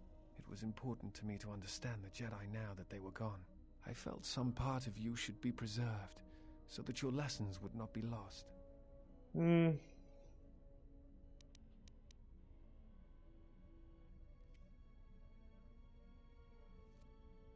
I'm sorry that my leaving for war had such a consequence on your future. Perhaps. I still harbor doubts about the path I walked. I could train you to feel the Force again. I think you are right. It is time. I have watched you. You have become strong in the Force again. But that is not all. You have achieved a center in the chaos around us, and I have felt it. My master, the one intended for me, left to fight in the Mandalorian wars. Now she has returned. And I ask her now if she will train me in the ways of the Force.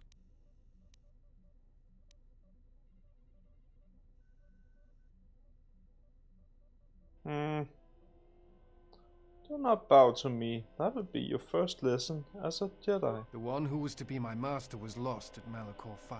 So it ends. I want you to teach me the ways of the Force, to become a Jedi Knight, what I meant to be. Then let us meditate, open ourselves to the Force. Imagine the initial teachings of the Jedi, your first steps within the Enclave. Remember the wind among the plains of Dantooine, the feel of life around you. Think of what you felt when our path crossed again. And at last see the galaxy through the Force.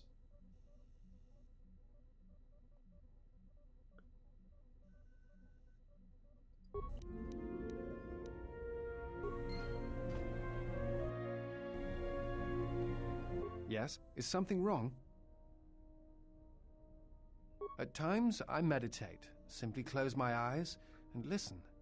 It is quite calming. I try to treasure these moments before the next crisis begins. Can you teach me to meditate? Of course. It would be my pleasure.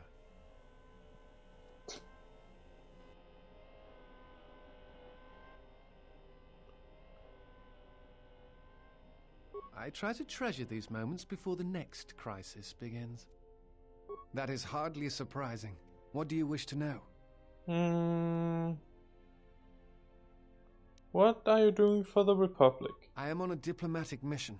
I am one of several tasked with attempting to contact any remaining Jedi and convince them to return to the Republic.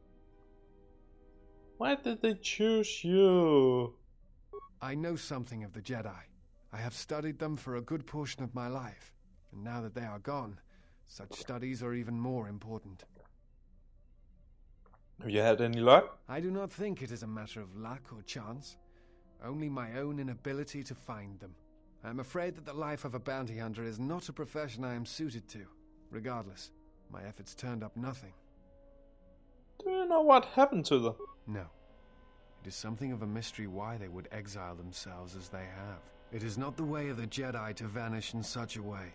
especially when the Republic is in need of them. I fear that there is something else at work, something that we cannot see. Then again, perhaps the Jedi are hiding simply because so many people hate them these days.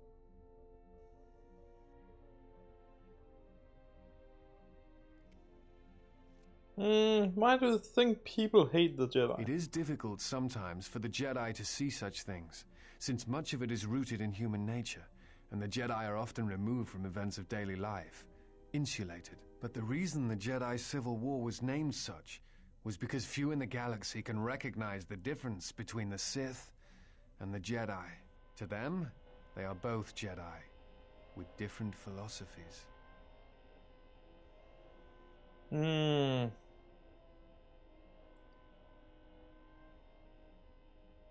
But Jedi have protected the galaxy for centuries. They seek peace, often through sacrifice. Not always. Jedi often fall. They cause much harm on Onderon, for example, in the name of peace and protection. Aule Qel-Droma and Exar Kun, the two Dark Lords during the Sith War many decades ago, were once Jedi Knights, as were Revan and Malak. It is perhaps more amazing that some still trust Jedi after many have fallen and endangered the galaxy. It is also proof that a single Force wielder can change the face of the galaxy. And that is a frightening thing indeed. Do you hate the Jedi? Hate? No. I do not hate them. They only raise questions without answers. Jedi are not supposed to be like the rest of us. They are supposed to see a higher purpose in all things. And they are supposed to train students responsibly and well, so mistakes of the past are not repeated. Yet all I saw was ignorance and arrogance, and what those seeds created in the Republic. It is difficult to follow the Jedi Code when so few others have, but you know this. The problem is my own, I fear. I harbor doubts concerning the Jedi. Many Jedi defied the Order during the Mandalorian Wars, and it paved the way for the Jedi Civil War.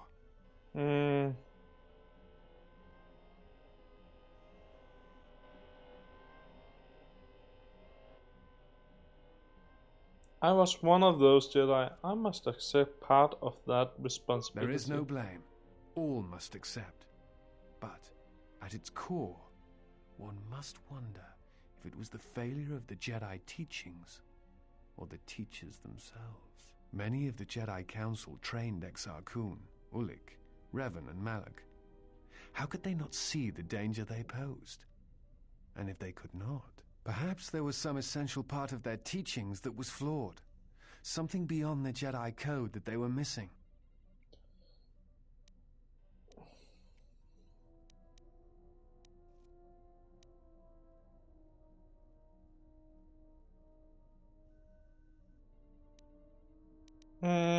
It is possible, but training must be embraced by both student and teacher. I believe you are right.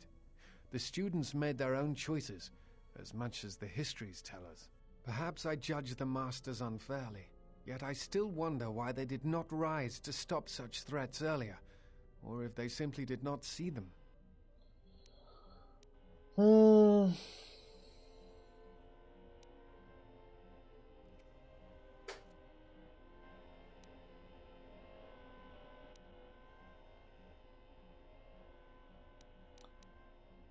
Should they punish the student for choices they hadn't made yet? One of these two. Sometimes a teacher must stand back and allow their student to face their own challenges if they are to grow strong. Now take this. That is a good point. Perhaps it is not the perception of a potential danger that is to blame. Then what is the answer? There may be none. Regardless, thank you for discussing this with me. Speaking of, it eases the burden. I'm glad to help. Again, I thank you. It has been long since I was able to speak to one who knows the Order and its philosophies.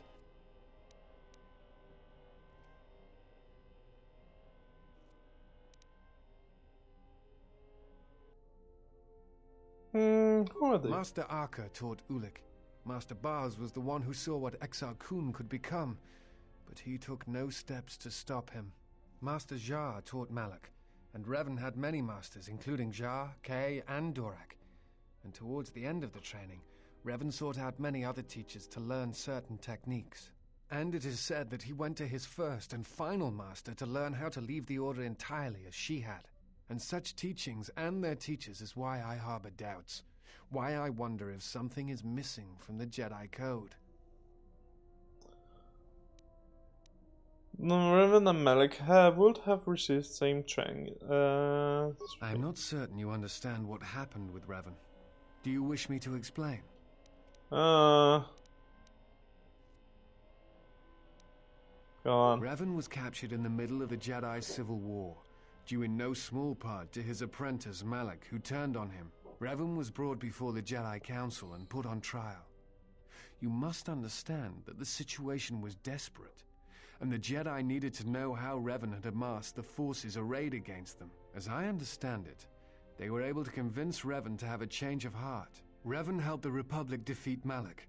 Perhaps in his conversation with the Jedi Masters, they were able to convince him of the rightness of their actions. Do you know who trained Revan? Revan had many masters.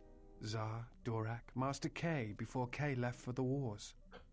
Towards the end of his training, he sought out many to learn techniques. It is said that he returned to his first master at the end of his training in order to learn how he might best leave the Order. Jedi.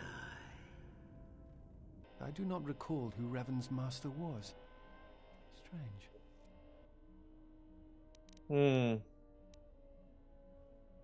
That is hardly a surprise. Not do wish to know. Tell me about the Republic. I do not know if you are aware of how fragile the Republic is at the moment. Its influence is stretched thin, and it grows weaker with time. Still, there is hope, and I must remind myself of it, even when times grow dark. As long as we hold Onderon and Telos, then perhaps we have a chance.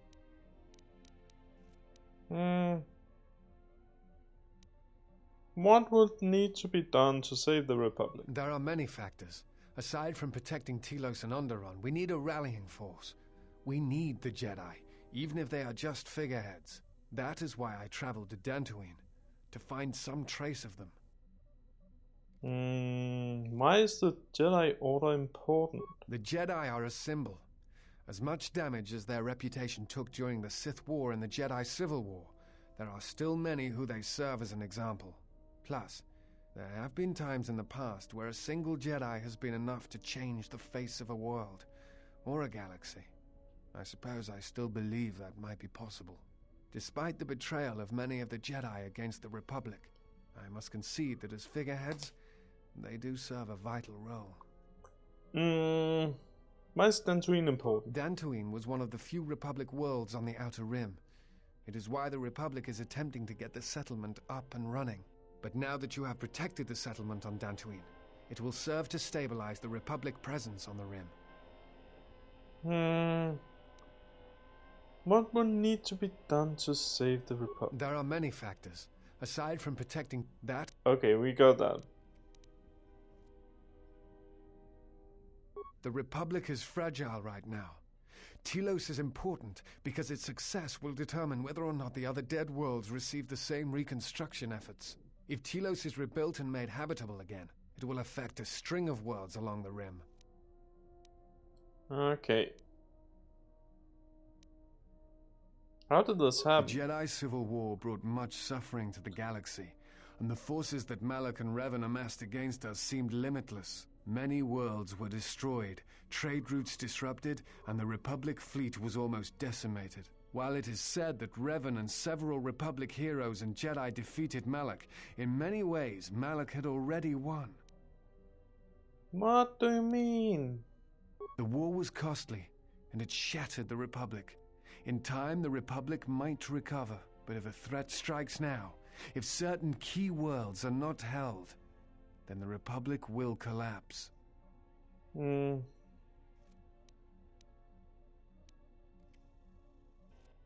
we must do what we can to defend the Republic. That is my thought. The Republic is not without its flaws, but it is preferable to anarchy. Without supply lines and a standing military, The chaos that would result would be greater than the Mandalorian Wars. There are many... Okay, we got that. That is hard... Hmm. No. It is something of a mystery why they would exile themselves as they have. It is not the way of the Jedi to vanish in such a way, especially when the Republic is in need of them. I fear that there is something else at work, something that we cannot see. Then again, perhaps the Jedi are hiding simply because so many people hate them these days.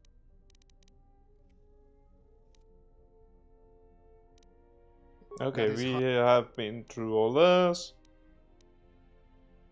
A Force bond? What do you mean? I'm not sure I understand. I have a bond with another that transmits pain across distance. If she suffers, I suffer. If she dies, there's a chance I'll die too. What? No. I thought I had heard mention of such connections in some of the holocrons, but I do not possess them. They are part of the holocrons that were taken from the Enclave. Where would the holocrons be? I do not know. I do not know who has taken them. If we were to find them, perhaps I could help you find the answers you need. What do you remember about the bonds? I know some of what you speak. It is said that when a Jedi and Padawan establish a close connection, that they can feel each other across distances and coordinate their movements in battle. The intensity of the connection varies. That bonding is said to also be something that manifests itself in such techniques as Bastila's battle meditation, the ability to touch the minds of others, to demoralize or inspire them. It is also said that moments of death or near death may also cause such bonds. The stronger one is in the Force, the stronger the connection. Does such bond ever leads to... I've never heard of a bond being lethal. I suppose such a thing is possible. I had not truly believed Bastila's battle meditation until I had seen it in action. Instead of feel each other across distance. What about each other's thoughts? Thoughts. Images, perhaps, but not actual communication and words. A bond often causes a sensation to be passed along it, such as extreme fear and pain. Still, I have seen Jedi who have the ability to communicate with aliens and beasts. It is a rare thing. Perhaps telepathy is one such talent. Where would these holocrons be? I do not know. I do not know who has taken them. Okay. That is... Forgive me, but there is something I must ask. In my study of the Jedi histories and the more contemporary records, I have heard tales of a Jedi who was exiled. You are that Jedi. But the records are somewhat evasive on why this was done. I wanted to discuss why you chose to leave the Jedi Order and accept exile.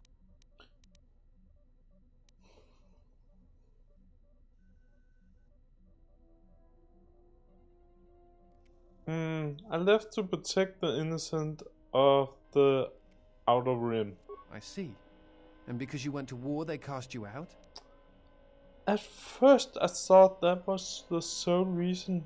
I don't know, now I'm not so sure. Do you have a record of this trial? Yes. The droid has a holo recording of it. Perhaps I shall examine it when I get the chance. With your permission. Yes, you're free to do so. I appreciate your trust. Thank you.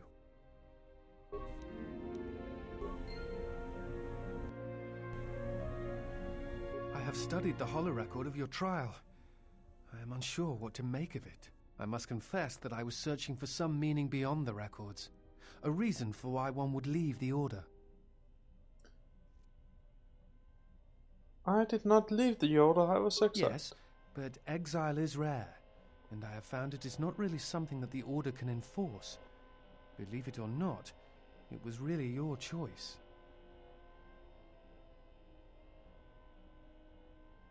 You saw the record. There was no choice.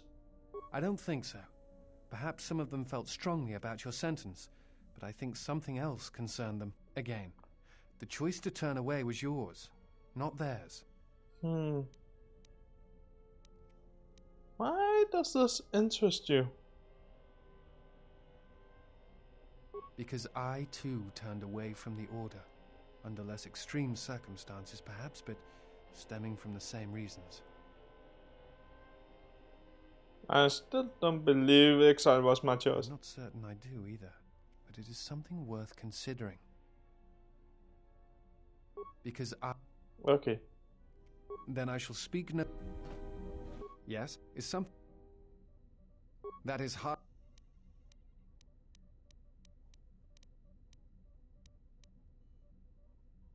Okay. I think we have gotten everything out of him as we can get. Okay. Yes? Have you? Very well.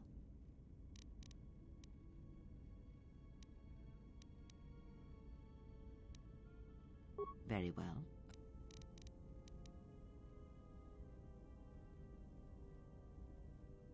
It allows you to recover your strength with the Force more quickly, and it lends strength to your Force powers. It has no other drawbacks. Such a form is a gift, preferred of the Jedi Consulars, and effective in combats where you must fight only through the Force. Okay.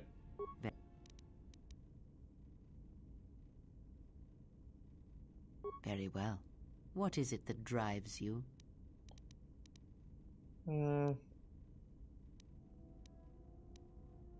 The Jedi practice many forms, many styles of lightsaber combat. It is good to know them, but not to rely on them. You may have already felt the Shicho. The simplest of the forms return to you as your skill and perceptions have returned. Others may come with time, with experience. What can you tell me about Shishu? It is simple, and its simplicity is strength. It allows focus, a slightly improved chance of connecting with one's opponent. It has no other advantages or disadvantages.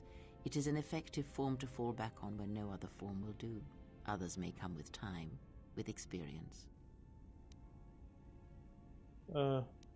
It is simple. It has no others may...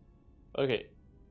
A technique that helps one resist the force attacks of an enemy and also is excellent in lightsaber combat. Exactly. It does more damage, but it leaves you vulnerable to other attacks. Use it against others wielding the Force or lightsabers, but not against anyone else. Others may come with time, with experience. A defensive technique, but effective. Use it if you do not wish to be hit, or if you are facing many opponents with blasters. With a lightsaber blade and enough skill in deflection, it is an excellent defense against blasters, but in other situations, it merely delays the inevitable. Others may come with time, with experience. One of the techniques you've learned from the Masters. This technique is good against a lone opponent, and you will find your critical strikes are more effective, but you will be vulnerable to almost everyone else you are fighting. Others may come with time, with experience.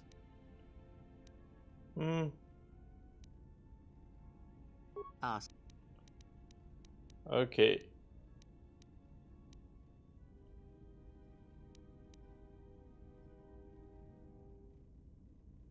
Ignorance. And perhaps they do not remember or care. It is of no consequence to me or to them.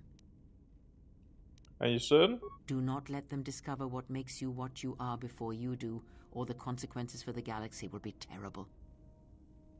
Because you learned to live without the Force, and that is something that the galaxy is not ready to accept.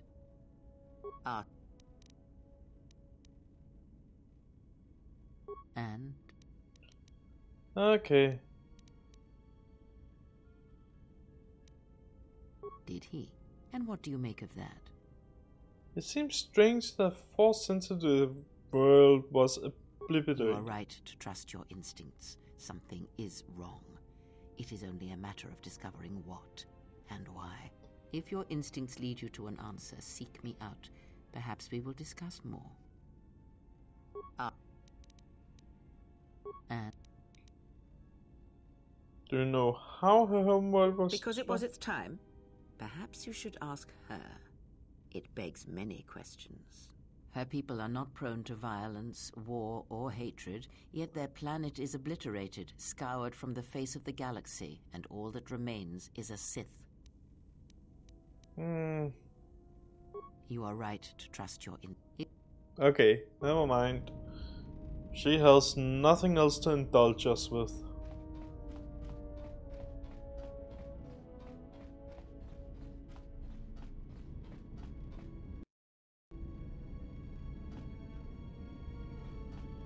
Yes, General?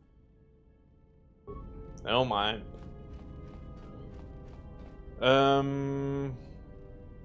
I'm thinking of just quickly take a leave on the even hole.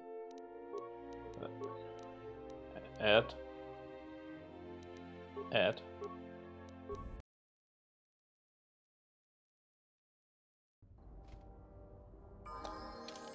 And go. Level up. She has 3 uses. I will want her to take security or computer use. But which one?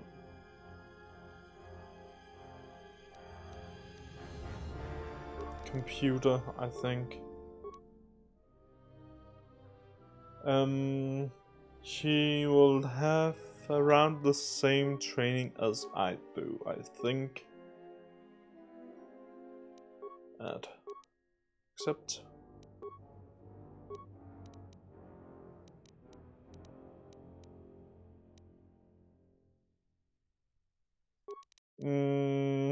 Yeah.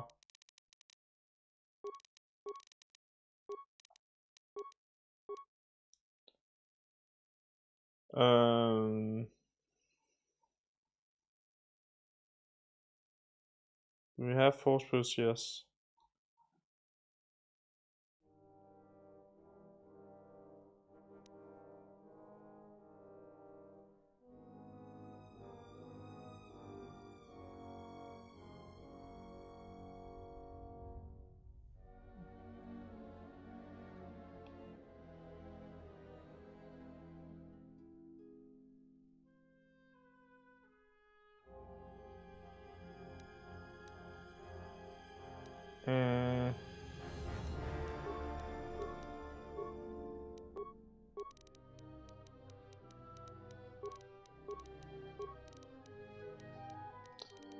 Actually, awareness is not good for us.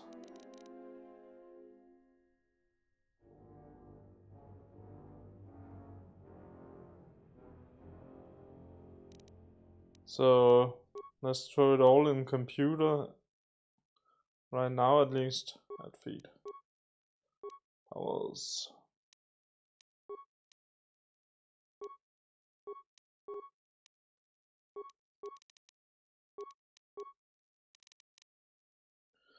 Treat injury will always be good.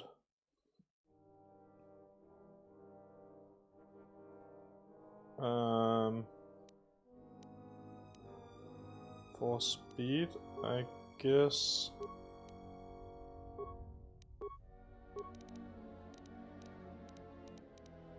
Treat injury.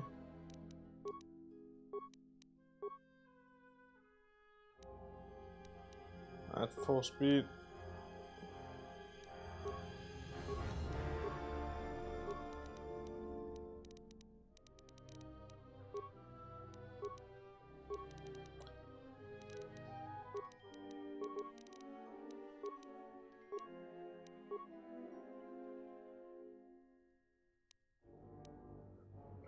Yeah, this one. Root healing.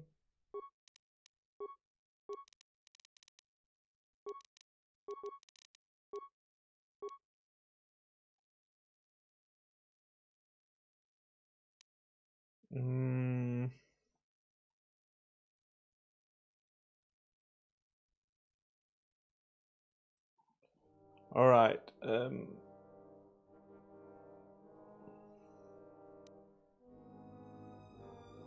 Jedi,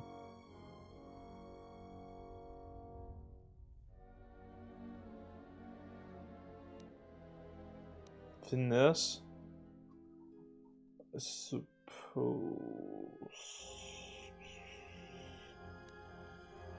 Yeah, finesse, I suppose. Finesse.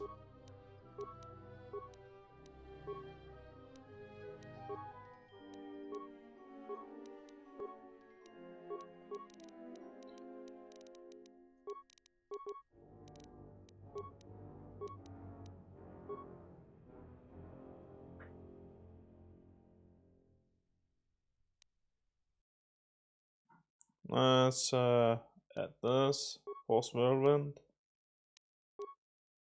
Accept.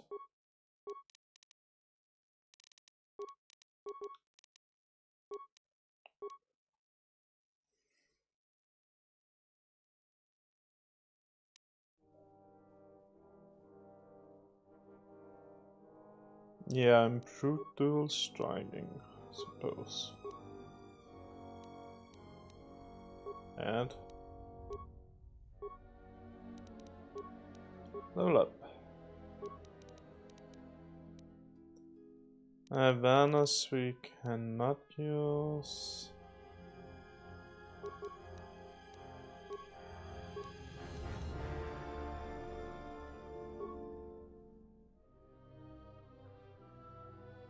Okay, he is pulled up in there. Sniper shot.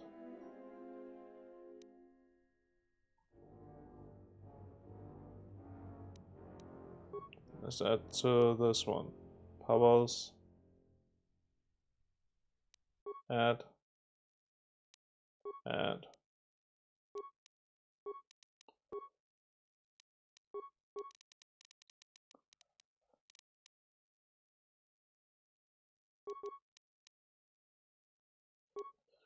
Powers. Where are we going here?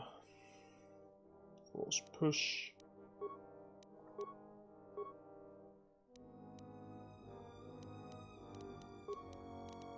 Okay.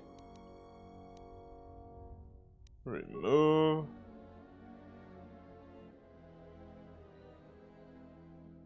And remove. Add. Add.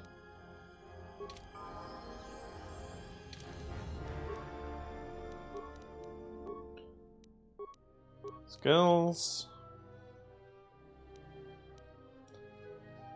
No. Ow. He's a sniper, right?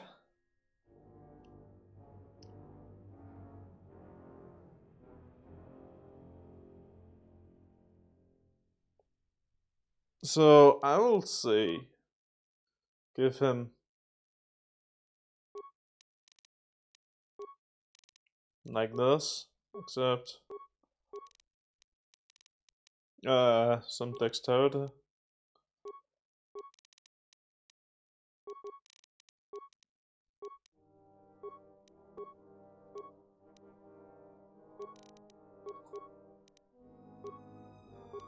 Feats. Now the question is, what type of feats do we want? I think we need some rapid shot at least.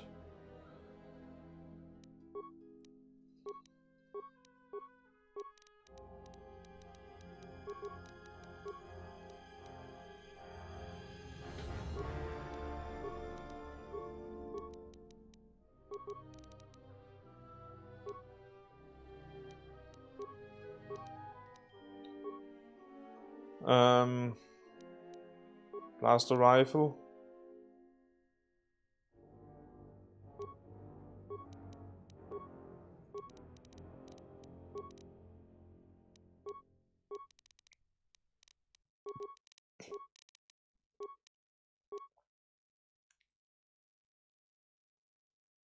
Um,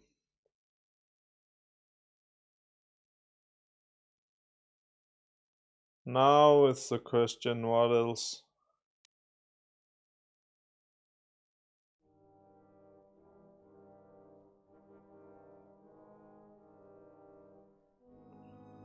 I don't want him to go in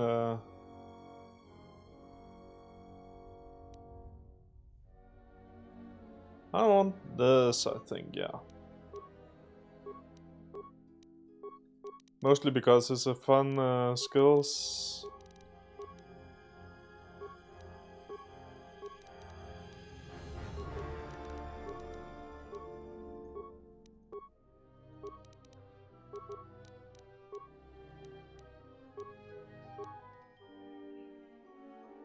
So what now here? What now?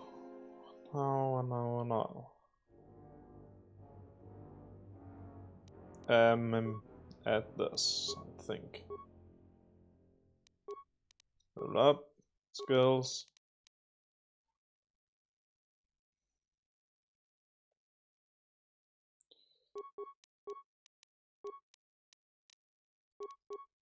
He is our skill guy. 3 injury. 3 injury. Where do we have that? I'm not sure stealth can be used for anything.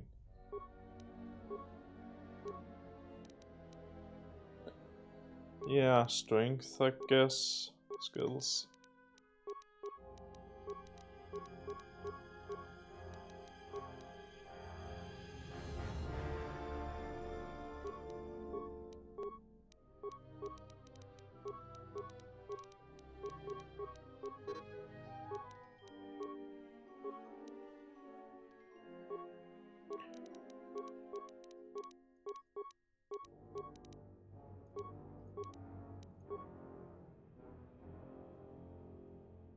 He's an unarmed specialist.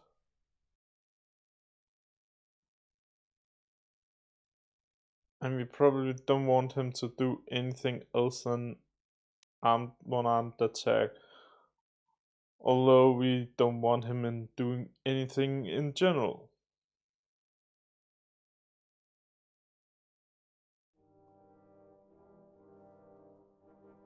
Okay, that doesn't really matter.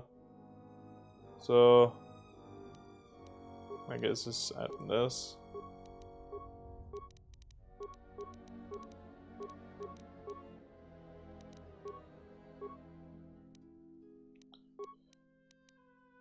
Okay. Remove him, add him.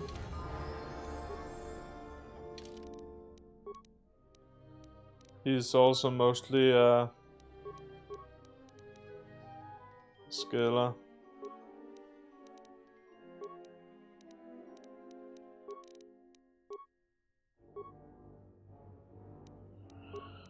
Alright then.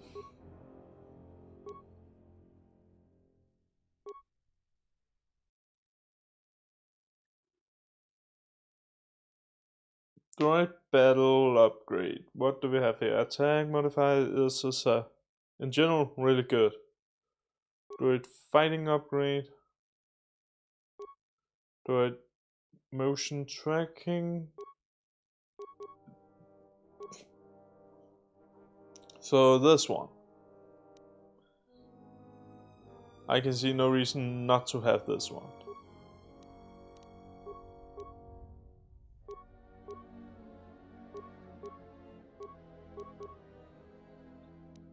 Right now we have that as the best possibility.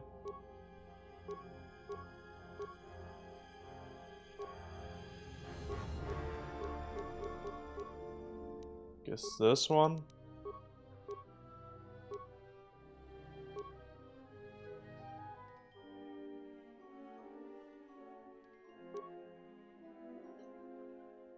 Droid toxin emitter.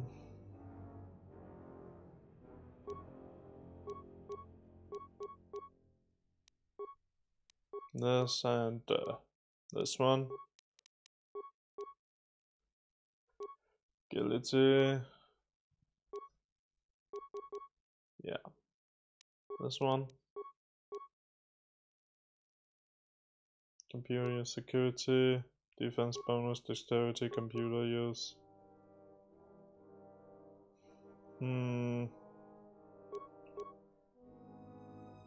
This one, I suppose. Okay, what do we have? 12. Blaster pistol, sonic rifle.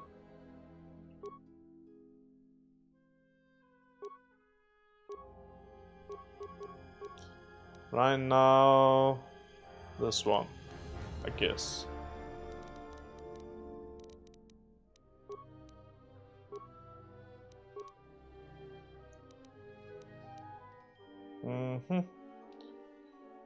Alright, remove this one, take him, her.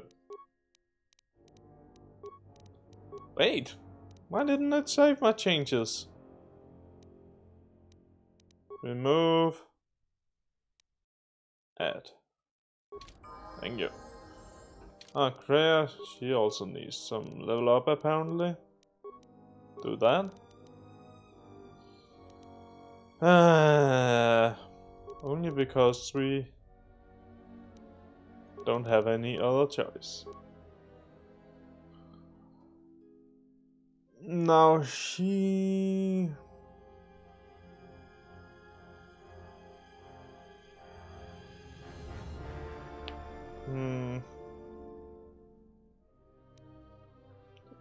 Defense. Let's add some defense to her.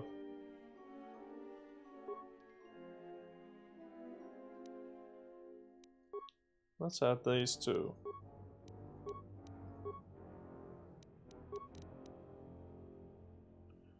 She got a Jedi robe. Good.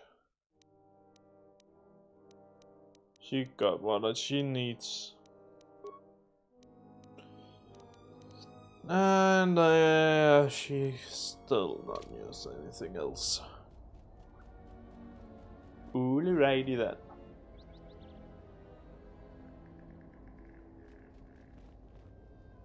Into the Hawk.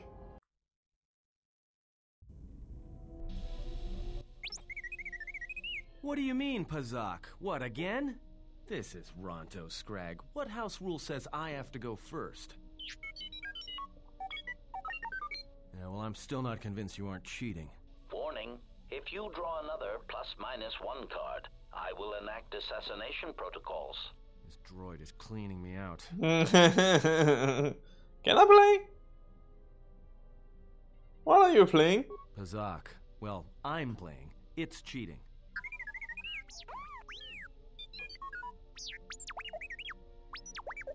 Whatever, cheater.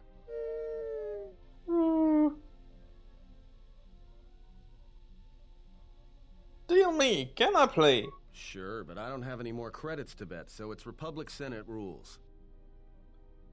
Deal me in.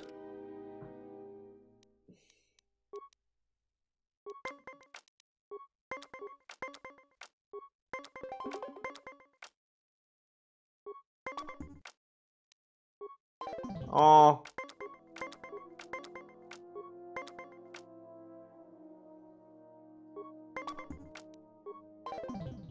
God damn it.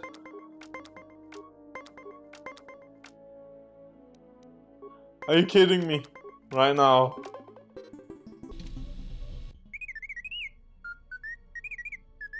Well, check it again. It can't be anything else. Just check the damn connector. I don't trust the diagnostics any more than I trust you. Because I don't like droids. They break. In the head. Well, also in that. Whatever you call that thing on your head.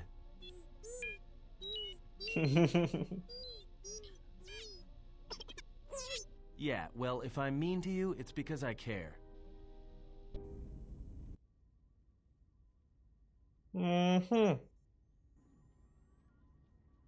Oh my, that looks ominous. Statement.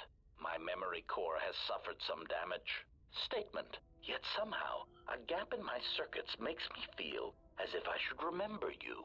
Statement. This is all the more important since during my routine inspection of all potential escape routes from this vessel, I made an interesting discovery. Observation. The navicomputer is voice-locked. As a consequence, you are now responsible for course corrections and astrogation. Statement. That is indeed a great burden. It also raises many questions. Query. Why would someone lock the navicomputer? Answer. Presumably to hide where one has been. Statement. I believe you've been somewhere. Somewhere you wish to keep hidden.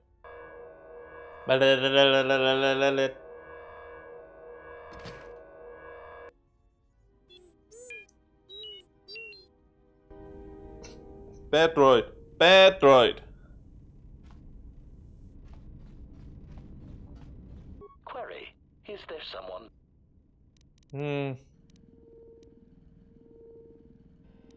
No, just a question. Statement. Okay.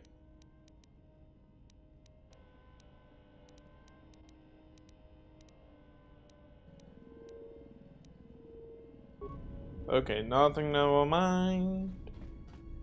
I saw the trash collector. Where's the trash collector? I saw the trash collector. Where did he go? Trash collector in here.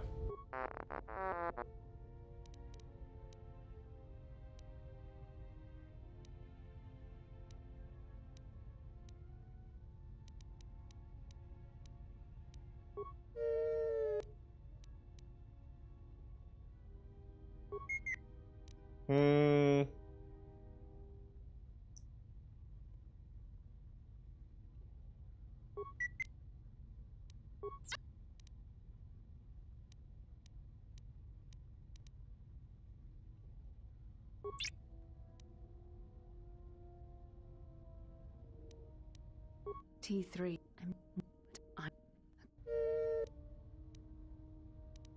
Never mind. We have been there.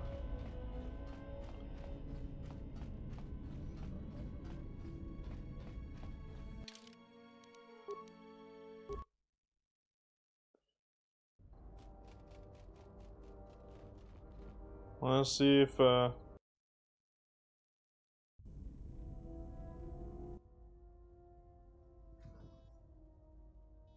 Do you need a hand? No, I don't. Go back to your training. I'll call you if I need someone useless. Is there some problem?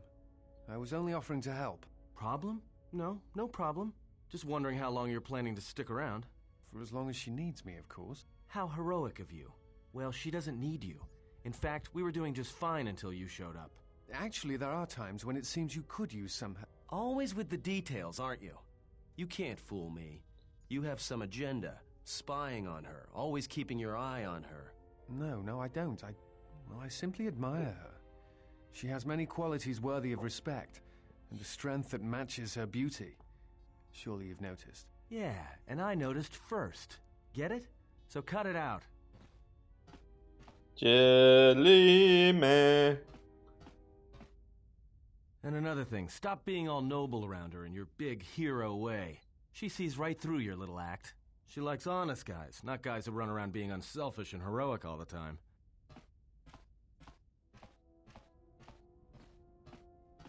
I thought she was the hero.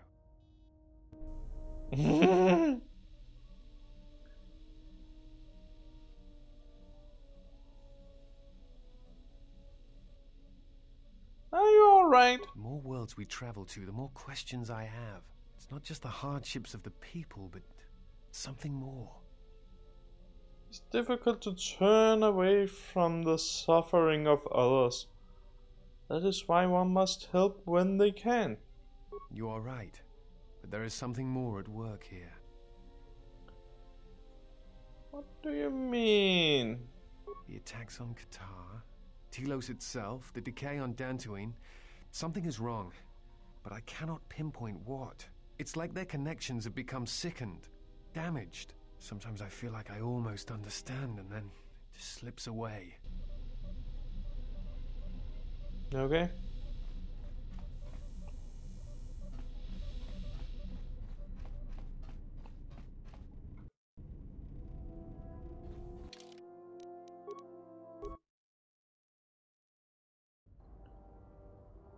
Back in.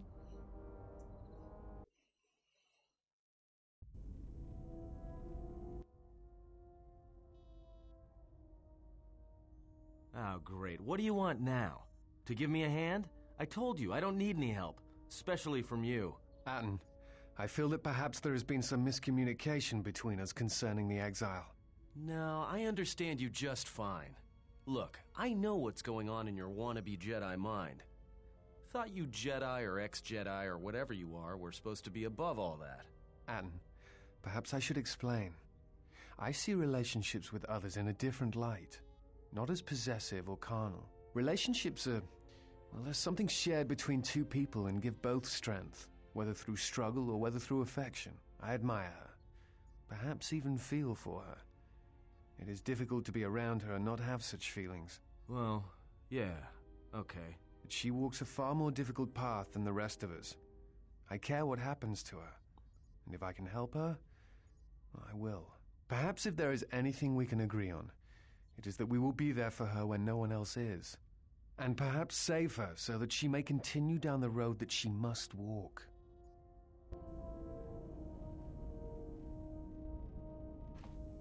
You okay?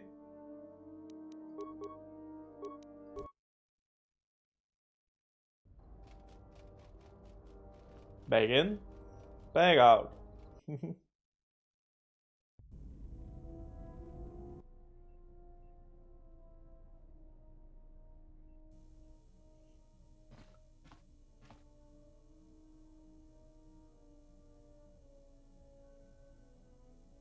Is there? Yeah. Must be hearing things. But for a moment. Don't you...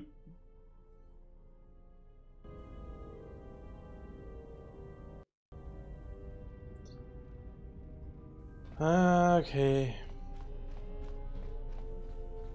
Yes? Is something wrong? That is hardly a...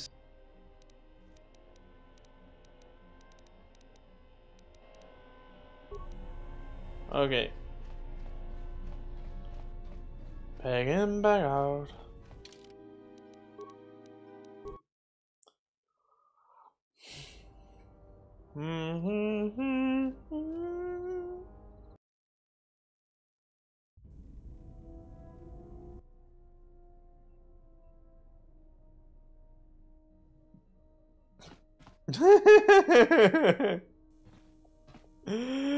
Oh, Kriya. I think she's a player.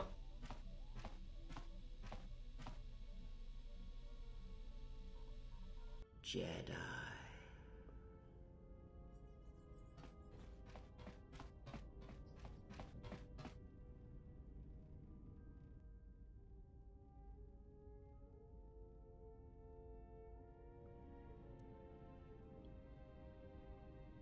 Jedi.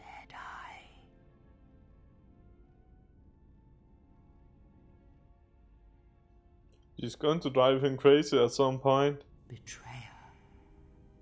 All thoughts of me will slide from your vision, from your mind, like water.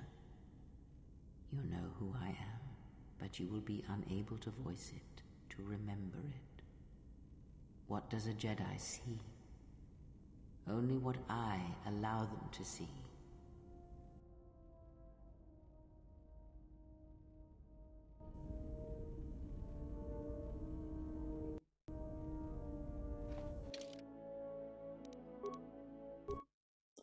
Do do do do do do do do do.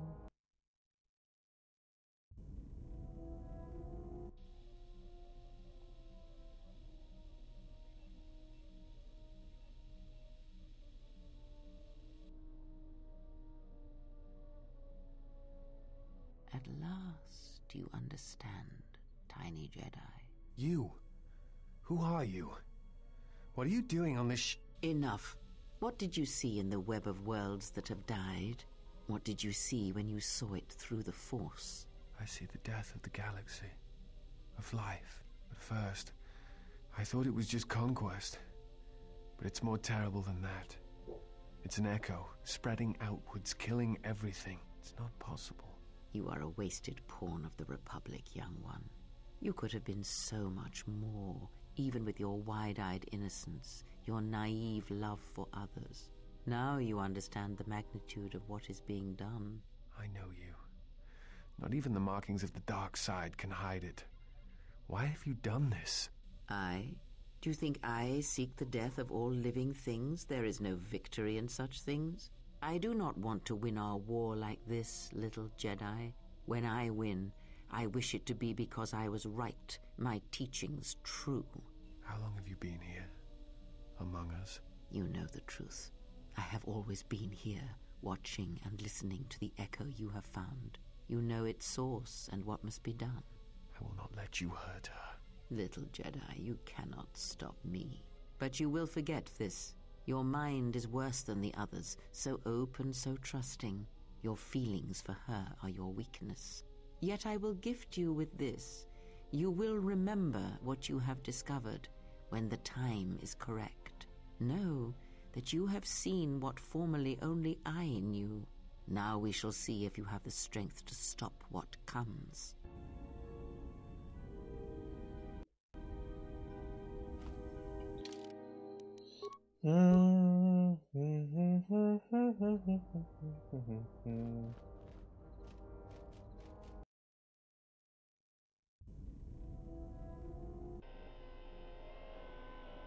Hello, trash can.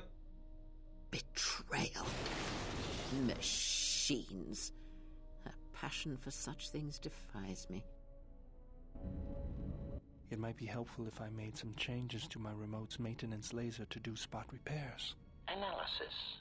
Such an improvement would be beneficial to maintaining optimal damage output in combat situations. Suggestion. Master, your technician should be put on this task right away. Sure. All right then. I'll work on it when we get back to the Hawk. Beyond the Hawk. There. You should be able to do some quick fixes. You won't be able to perform serious repairs, but you should be able to patch up any broken droids.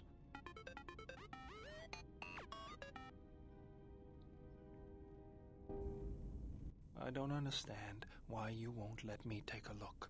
Statement. I've had quite enough tampering at the hands of unskilled meatbags such as yourself. I'm not eager to submit to this treatment now or in the future. Unskilled meatbag? I'll show you unskilled. Appeasement. I did not mean to imply that you were an unskilled meatbag, as incapable of performing rudimentary repairs as holding a hydrospanner. It is only that I am quite particular with my repairs. Perhaps when I am more confident in your abilities, I will allow you to examine my internal components. Okay. Yes, General? Query. Is there someone that you...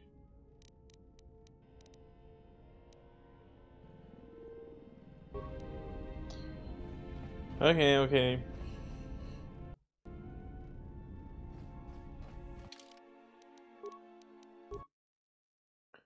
Wonder how many of these we have.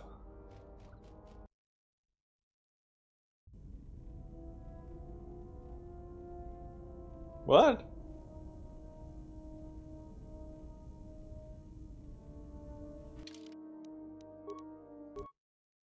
What happened there? It tried to do something, but it didn't.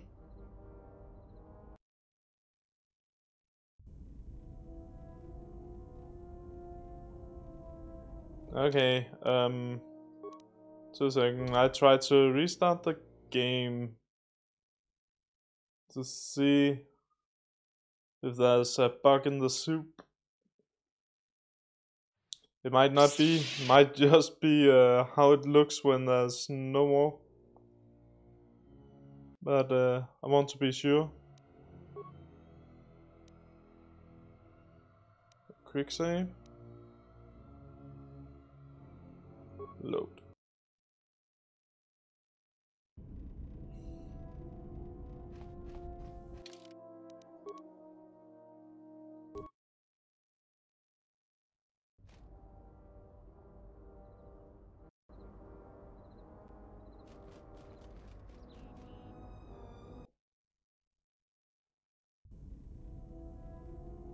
No, it's just how it looks when there's no more.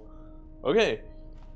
Well, we have spent around 3 hours talking with everything and everyone in the ship.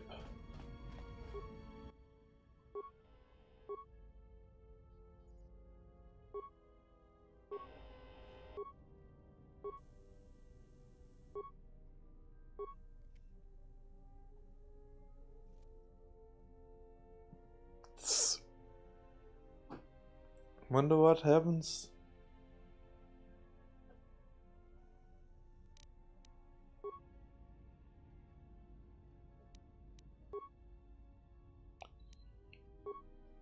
Okay. Yeah.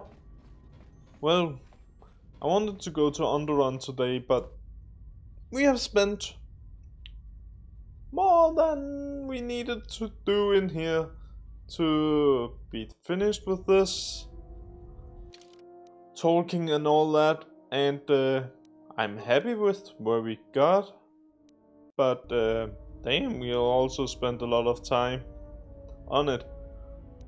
But oh well, it has been a joy as usual.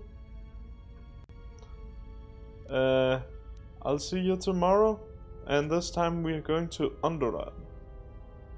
Ciao!